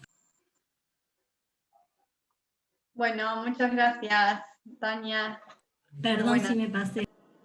No, yo ya veía que estabas por terminar, por eso no te avisé, así que estamos bien con el tiempo. Ahora vamos a abrir una ronda de preguntas para quienes quieran participar. Ahí veo que hay muchos comentarios en el chat felicitando por las exposiciones, que son muy lindas, muy interesantes, están poniendo, pero bueno, no sé si alguien quiere pedir la palabra o quiere hacer alguna pregunta en el chat, que yo la puedo leer. Acá hay una pregunta de Mirta. Dice, ¿qué posibilidades hay de que todas estas exposiciones con contenidos tan valiosos lleguen a lugares de ejecución?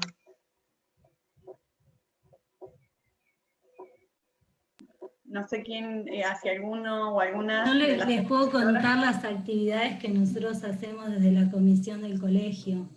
Nosotros estamos desde el Colegio de Arquitectos Distrito 1, que está la Comisión de Accesibilidad y Movilidad, estamos, digamos, haciendo eventualmente capacitaciones para los matriculados o para estudiantes respecto al tema de la accesibilidad, y estamos en permanente vínculo tratando de entrar en diálogo con las distintas instituciones, fundamentalmente municipales, digamos, en pos de poder aplicar todas estas cuestiones. También estamos en contacto con asociaciones que defienden los derechos de las personas con discapacidad. Es una construcción, la accesibilidad no es algo de especialistas, decimos, más allá de que haya gente que se dedique especialmente a la accesibilidad. La accesibilidad, para que sea universal, tiene que ser cosa de todos. Y es un camino de todos en cada acción diaria y cotidiana y en cada laburo que te toca hacer. Entonces, bueno, las posibilidades están en tanto y en cuanto nos abran las puertas y nos escuchen.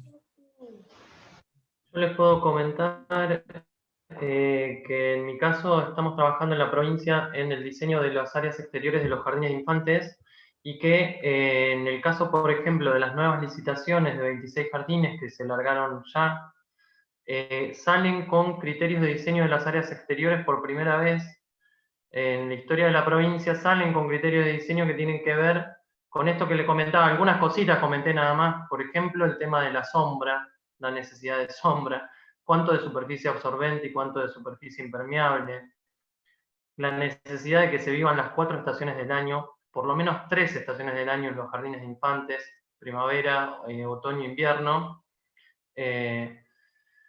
Bueno, una serie de cuestiones técnicas, pero hay una receptividad, por lo pronto, desde la provincia para tomar el tema del verde en cuanto a las instituciones educativas, el tema del verde y del diseño de las áreas exteriores como derecho en clave de ciudadanía. Así que, bueno, por ahí va una línea, y la otra respecto a cuestiones que estamos trabajando en Rosario en un proyecto de extensión diseñando plazas con 4 escuelas, que bueno, ahí hay también una receptividad en Rosario respecto a esta línea de trabajo que planteé en la presentación. Yo quería agregar también que, en base a la pregunta que hicieron, que muchas veces, bueno, esta información no llega a los lugares que tiene que llegar.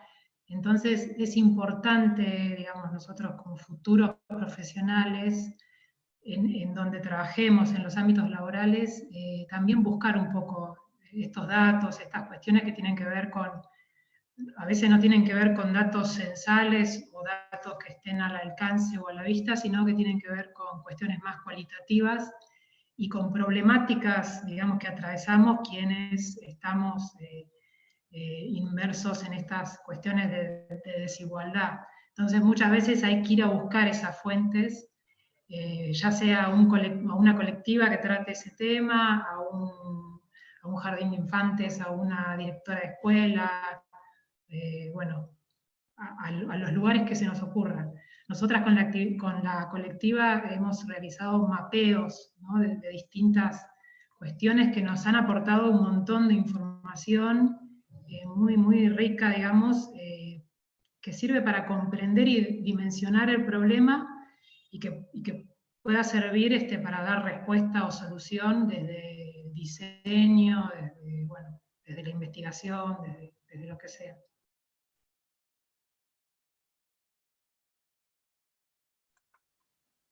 Buenísimo. Acá leo otra pregunta que hay en el chat. Dice, ¿qué participación han tenido las personas con discapacidad en la propuesta?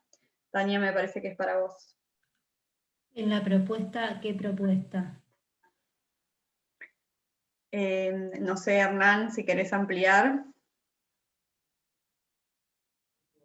Entiendo que debes... no termino de entender la pregunta. ¿En la charla esta?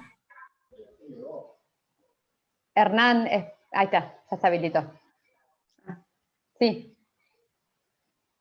No se escucha.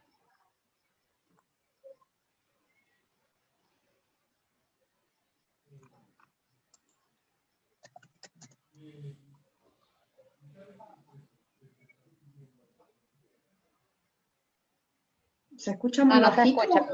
¿O no? Ah. No se escucha. No lo escucho yo.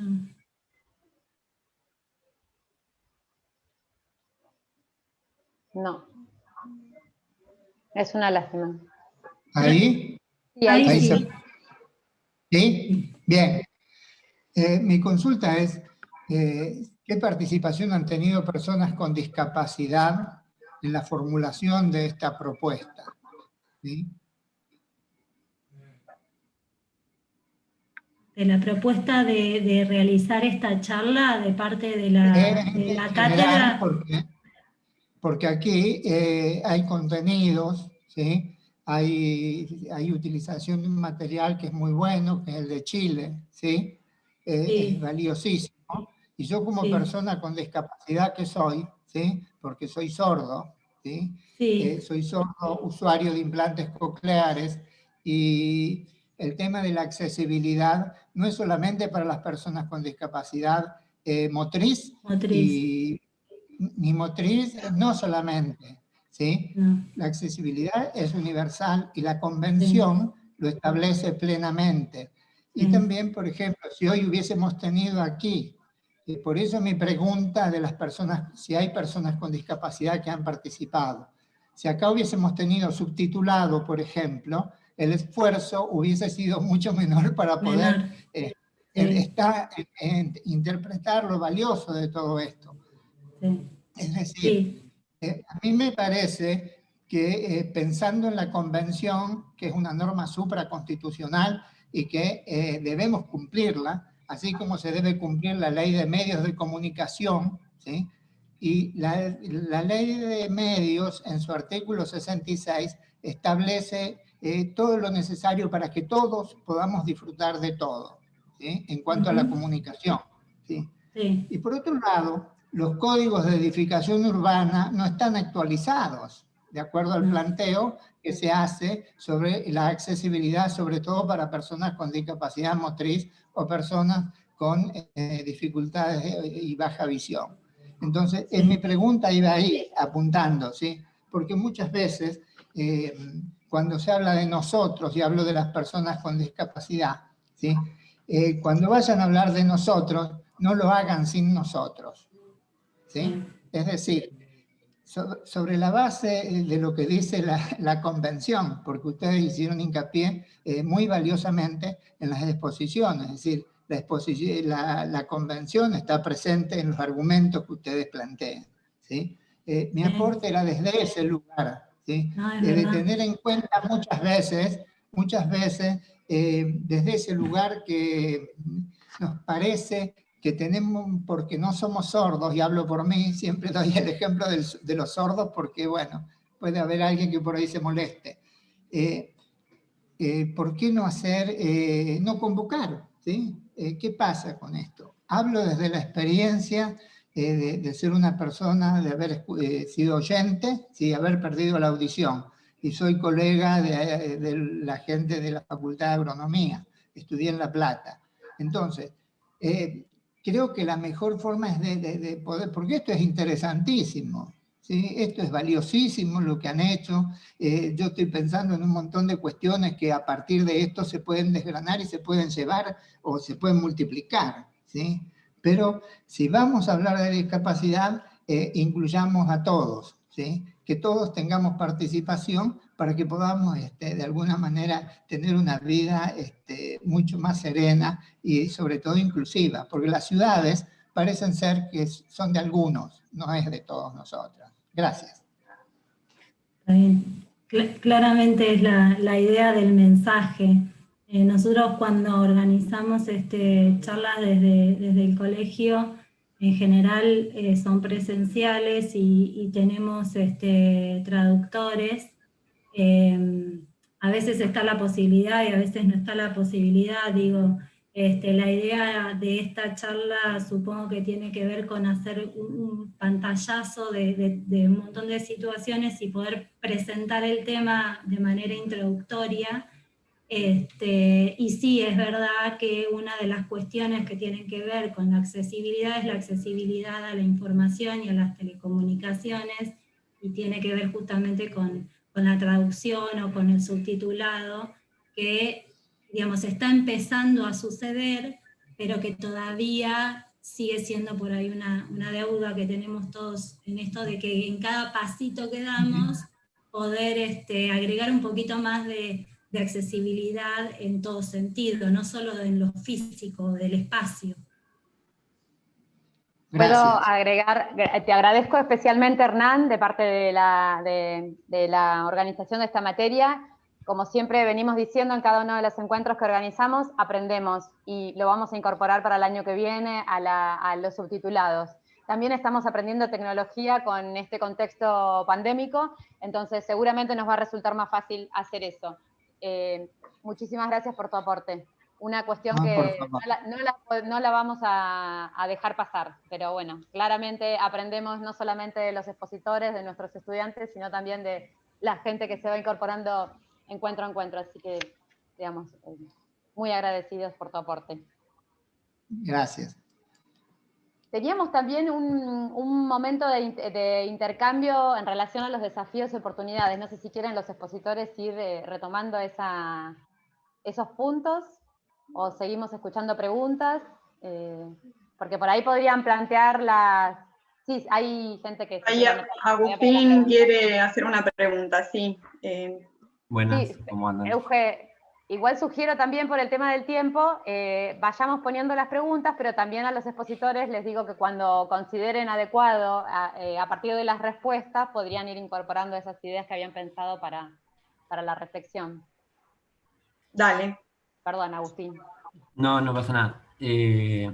Nada, bueno, la verdad que me pareció re piola todas las exposiciones, y no sé muy bien cómo formular la pregunta, sinceramente, pero venía pensando como qué importante que son como todas estas cuestiones, ¿no? en nuestra formación, y cómo yo ya estoy prácticamente terminando la carrera, me queda, digamos, relativamente poco, y a lo largo de la carrera prácticamente en ningún momento tuvimos este tipo de discusiones en lo que tiene que ver con nuestra formación, ¿no? Por ahí sí en otros ámbitos que son ajenos a lo que la universidad y la facultad propone, pero digamos en cada uno, en lo que está dentro de los planes de estudios, estas cosas por ahí generalmente no se hablan. Y por ahí la pregunta es esa, digamos, que si hay algún tipo de proyecto o si hay alguna proyección, valga la redundancia, de que estos temas sean tema de agenda, digamos, en nuestros planes de estudio y en nuestra formación, digamos, y si tienen alguna idea de algún tipo de inserción, digamos, en nuestra formación y en nuestra disciplina particularmente. Hola, hablo yo. Gracias también por lo que nos decís, porque de alguna forma es una evolución para nuestra propuesta. Nuestra intención en realidad era poner a discutir todas estas cuestiones y a plantear también que nosotros como responsables de intervenir en la ciudad, y ustedes a punto de recibirse y de ser profesionales intervinientes en la ciudad, tenemos que considerar todas estas diversidades, todos estos cuestionamientos, todas estas demandas diferenciadas. Creo que ponerlo en discusión para todos es un avance, para ustedes, para nosotros que vamos aprendiendo de cada uno de los intercambios que hacen. La verdad que yo no tengo conocimiento acerca de si en los planes de estudio hay una intención de incorporarlo. En realidad hay muchas cosas que son marco y que dan lugar a que estas discusiones empiecen a aparecer. También es responsabilidad de cada uno de nosotros, como ciudadanos, como profesionales, y sobre todo a nosotros, la mayoría arquitectos o futuros arquitectos, de que estas cosas estén presentes. Ya creo que si podemos considerar estas cosas, que ustedes sepan, bueno, voy a intervenir en este lugar, tengo que aprender, tengo que investigar, tengo que hablar con la gente, saber cuáles son estas cosas que están pasando y que tengo que atender.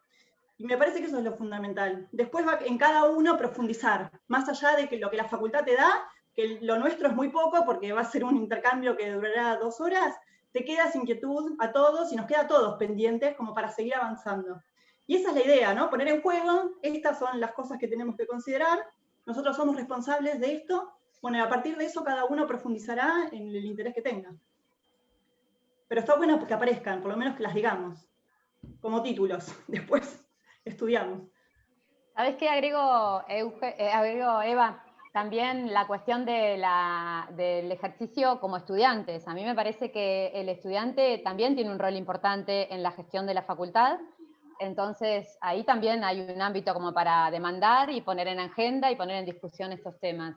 Digamos, estos u otros. Creo que también, siendo ustedes parte de ese colectivo, digamos, también es un ámbito.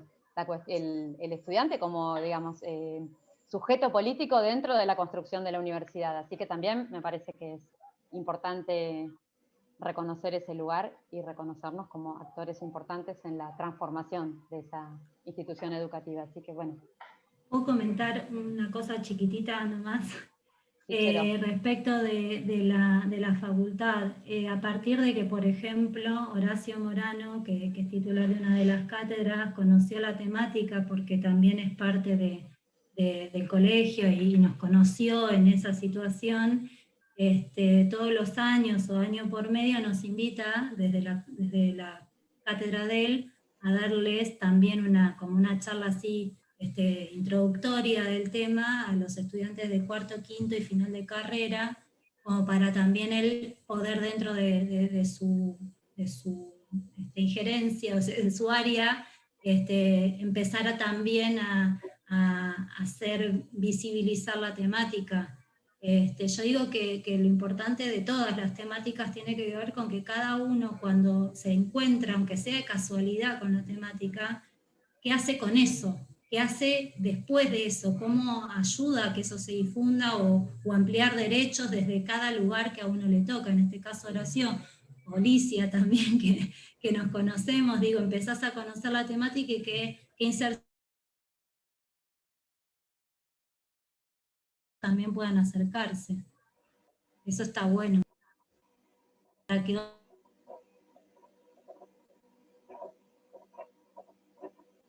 otros... No sé si puedo hablar, igual ya me mandé.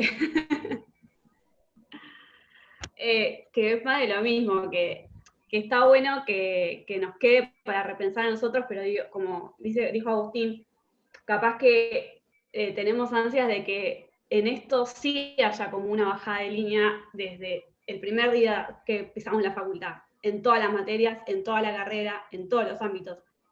Que tal vez, como decís vos, yo me acuerdo en instalaciones, en algún momento hubo una charla sobre accesibilidad, pero en una materia una vez un día, y no se hizo hincapié sobre eso. Entonces hoy, cuando estamos terminando una carrera, nos encontramos con toda esta diversidad, que obviamente nos interpela porque tenemos el interés nosotros, pero no, acá ¿cuántas somos? 80 personas, y la mitad debemos ser de estudiantes. Entonces digo, no está toda la universidad acá aprendiendo esto, digo, y estaría bueno que suceda. Como que me parece que va por ahí, y me pasa un montón esto de empezar a descubrir estos espacios ahora que estoy terminando acá, y que nunca tuvimos el espacio de encuentro dentro del programa de la facultad. Eso debería cambiar ya. O sea, estas cosas como que tiene que ser lo primero para mí. O sea, de toda la cursada, esta charla la estuve esperando, porque la verdad es que son temas que tendrían que ser como más, no sé, como naturales, como que no tener como... Yo entiendo que es por una cuestión de programación, pero digo, tendría que ser algo más natural, que estemos acostumbrados a esto, y no estar pensando siempre en un hombre, una mujer, y el resto, nada, ¿no? Como ya hablando desde el modulor, que es un ejemplo de una medida de un hombre, no de una mujer, no de un discapacitado, no de un ciego, no de nada, ni un niño, nada. Eso.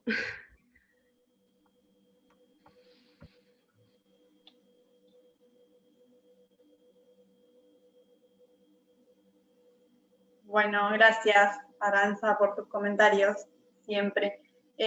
Retomo un poco esto que había dicho Lee hace un ratito, les propongo a las y el expositor a reflexionar sobre esa última pregunta que les dijimos que quedaba pendiente, sobre los desafíos y oportunidades que tenemos desde el diseño urbano para nuestra región.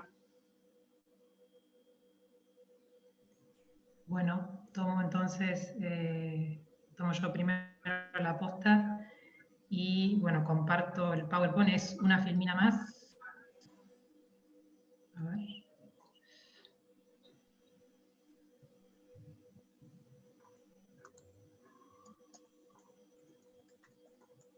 Ahí está. Bueno, ¿qué oportunidades y desafíos crees que tiene el diseño urbano en nuestra región?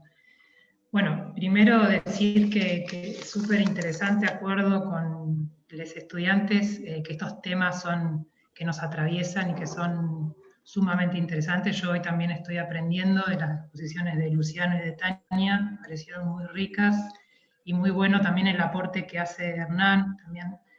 Y bueno, que muchas veces hay que salir a buscarlos estos temas también, ¿no? No esperar que dentro de la facultad, digamos, nos venga todo dado, sino que, bueno, si es preocupación nuestra, bueno, ir a buscar las fuentes, ir a buscar cómo abordar estas problemáticas también, porque, bueno, el día que nos recibimos, salimos y ya no tenemos más la facultad como paraguas, digamos, entonces ahí sí, este ejercicio, digamos, de buscar cómo, digamos, bueno, en este caso, cómo acceder a la igualdad en el espacio, es un ejercicio que lo vamos a tener que hacer en la vida profesional.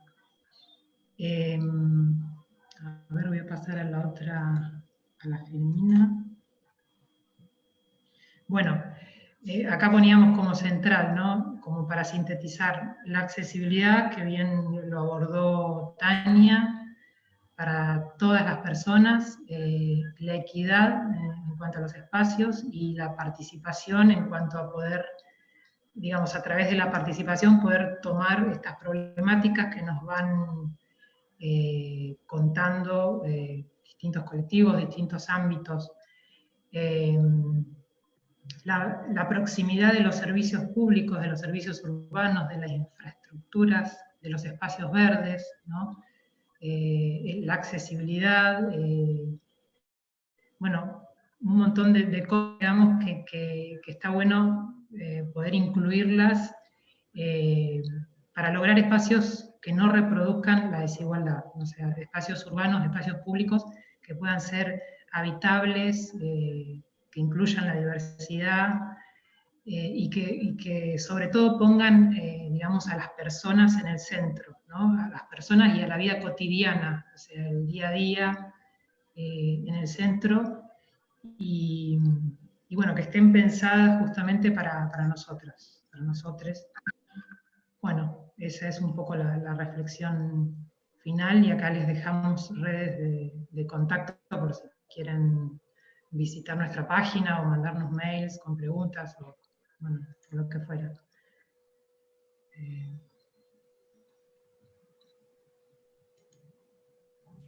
Ahí le paso la respuesta entonces. Gracias, Fer.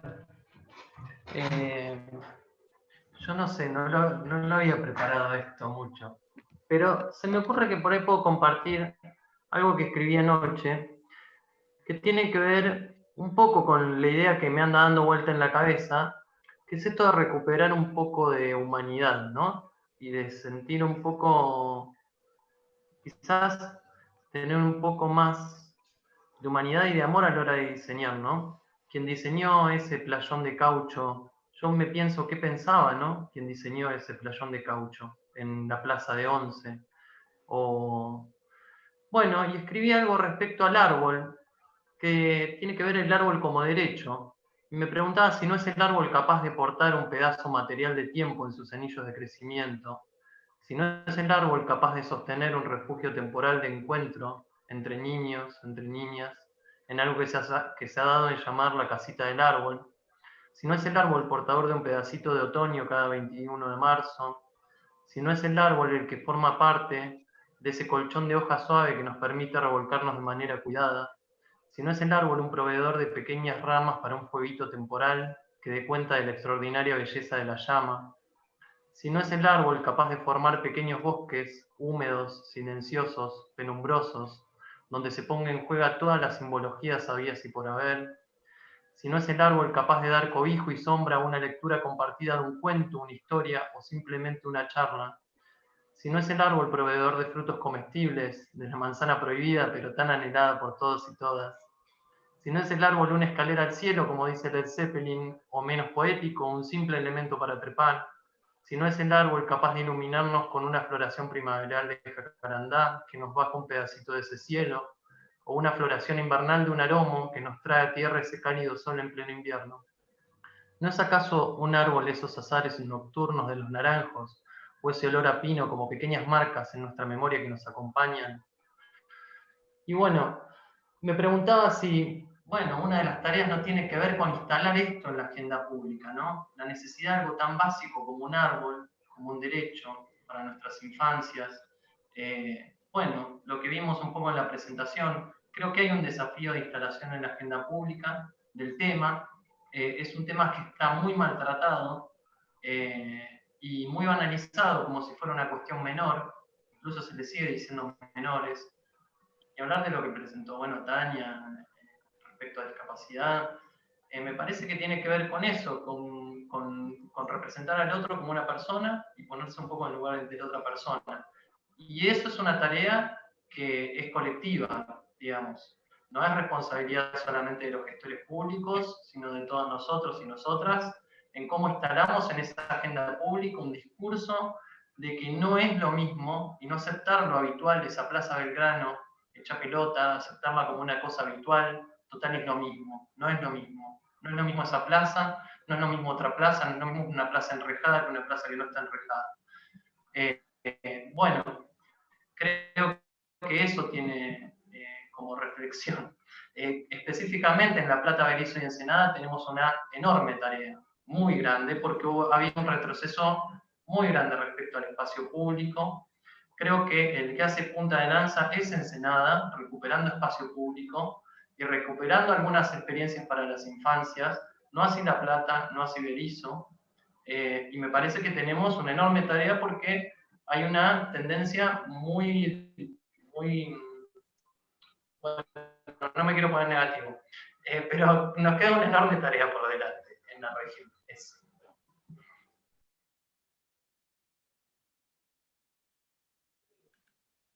Bueno, yo lo que creo es que bueno, coincido tanto con Fernanda como con Luciano en los conceptos que ellos vertieron y que nos cuentan y nos dicen como reflexión. Yo creo que todo esto, o sea, hay muchas cosas para hablar respecto de la accesibilidad, siempre el tiempo parece corto, pero también una de las cuestiones que quería como relacionarlo con el tema de la accesibilidad, que tiene que ver con el COVID y con esta situación de pandemia.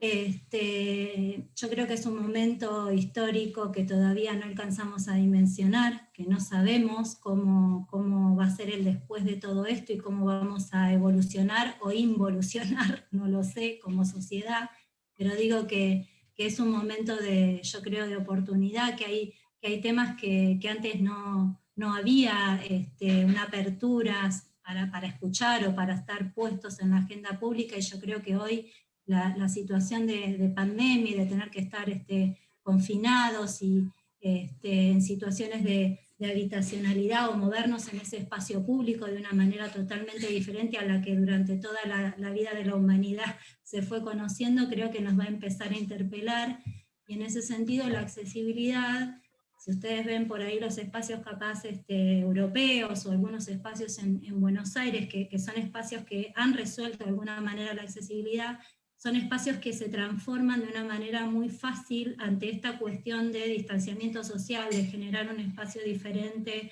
en una situación de pandemia y de distanciamiento.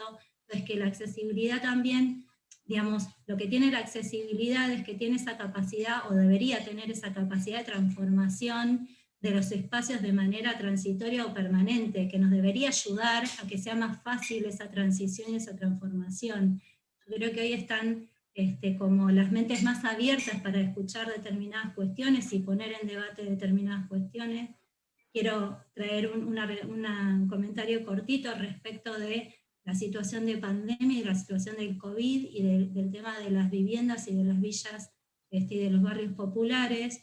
Escuché en una nota a Nacho Levi, que es de La Garganta Poderosa, diciendo que, por ejemplo, no sé si se acuerdan de Ramona, que es una referente social, que fue una de las primeras víctimas del COVID, muchos diarios decían, no, le dieron una casa y no se mudó, y estaba ahí porque quería y no sé qué.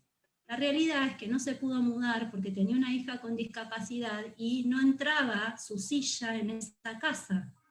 Entonces, digo, ¿cómo empezar a interpelarnos nosotros en cada acción que hacemos respecto de esto, ¿no? De cómo construimos, en este caso era una situación de vivienda social y una situación del espacio habitacional, pero eso trasladado al espacio público y a todas las situaciones de la vida, ¿no?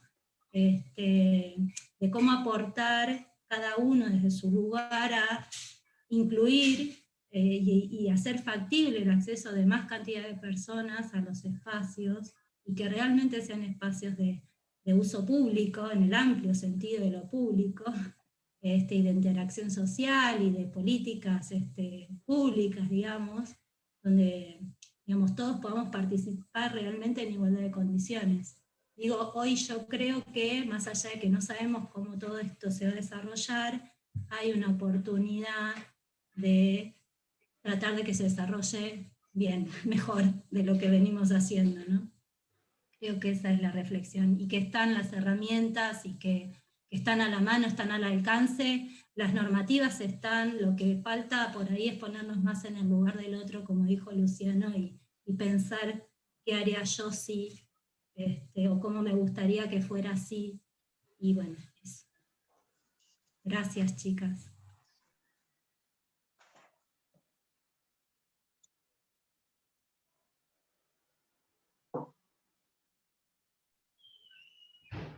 Yo no sé si no hay más comentarios, me quedé congelada porque me quedé sin cámara, pido disculpas.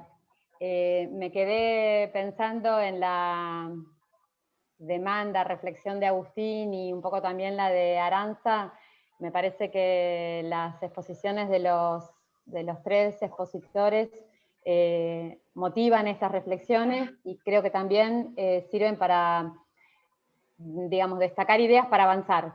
Creo que primero los quiero agradecer inmensamente, porque el aporte para la materia es infernal, no me sale otra palabra que decir, porque de alguna manera vienen a cerrar una secuencia de distintos temas que queríamos mostrar, sobre los que había que pensar en relación al diseño urbano, y bueno, son 3 posiciones muy contundentes que contribuyen muchísimo a redondear nuestra propuesta.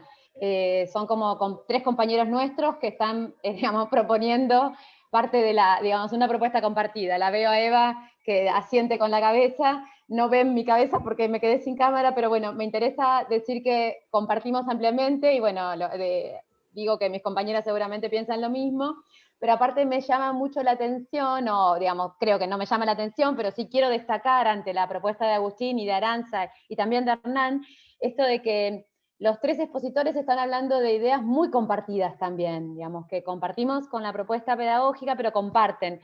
Anoté 3 citas de los 3 que dijeron cada uno, pero que después se retomaron los 3. La primera cita que anoté fue una de Luciano, en donde él dice: es importante entender el vínculo entre el proyecto político y las experiencias posibles de desarrollar en el espacio público. Eso me parece clave y que atraviesa a las 3 propuestas. Y justamente creo que permea esta demanda de Agustín, digamos, tomemos esto como un proyecto político, digamos, y animémonos a pensar esta transformación en las experiencias desde ese proyecto político. Me parece que esa idea de que la dijo tan claramente Luciano atraviesa, por supuesto, la propuesta de Fernanda y atraviesa, por supuesto, a la propuesta de Tania. Después también Fernanda, ella planteaba de cuestionarse. Cuestionémonos quién está representando a las voces que están siendo escuchadas en el espacio público, ¿no? Eso de qué voces están representadas en el espacio público y quién está quedando en silencio. También, de alguna manera, apareció en las propuestas de los otros 2 expositores, ¿no? Y bueno, después cuando leemos las problemáticas que se atienden, tienen que ver con eso. Entonces, bueno, cuestionémonos, digamos, qué es lo que está pasando en el espacio público, y creo que claramente Agustín lo demanda con su propuesta. Y en último término, también Tania planteaba esta idea de pensar el diseño urbano desde la perspectiva de derechos. Fernanda y Luciano también lo han hecho, entonces también tiene que ver con la propuesta que hacemos nosotras, pero bueno, mucho mejor desarrollada en cada uno de estos expositores, ¿no? Y que estos sujetos de derechos no son homogéneos, entonces tenemos que detenernos en pensar en cada uno de estos colectivos sujetos de derechos. Me parece que eso también atravesó a las 3 propuestas, y bueno, qué sé yo. De nuevo, agradezco a los aportes, digamos, de cada uno, porque a la propuesta que nosotros hacemos la engrandecen muchísimo, y bueno, eso, nada más. Agradezco mucho a los expositores y también, de nuevo, mucho a nuestros estudiantes, porque estos intercambios no se pueden tener si no fuera con la participación de ustedes. Eso es todo. Gracias. Quiero decir una cosa más, pero en realidad que me queda a mí, ¿no? Como interrogante para de acá en más. Y me anoté algunas cosas que decían que también estaban como en forma comunicadas sin haberse ellos puesto de acuerdo. Pero decía, Tania dijo, no existe el hombre ideal, no es la realidad. Fernanda dijo, el espacio público no debe ser pensado para un sujeto neutro. Y Luciano, no llegué a anotarte textual, Luciano, pero hablabas entre esa confrontación entre la niñez y la infancia. No es la infancia lo mismo que la niñez, y entender la niñez con toda la complejidad que implica. Después, en todo caso, me corregís. Pero me parece que me quiero quedar con eso, ¿no? Con eso como una interpelación, un interrogante, para a partir de acá considerar todo lo que dijeron y seguir trabajando, investigando y aprendiendo. Porque no se trata de pensar el espacio público, el diseño del espacio público, como nosotros lo proponíamos en la materia, para ese hombre único, ideal, para el modulor, sino para tener que tratar de atender, comprender, entender y poder dar respuesta a cada una de esas diversidades. Que me parece que está buenísimo cómo me lo pensaron y cómo lo plantearon, sí. Así que no es más que palabras de agradecimiento. A ustedes, gracias por la invitación y poder difundir estas cuestiones. Sí, gracias. Gracias a todos y a todas por escucharnos también, ¿no?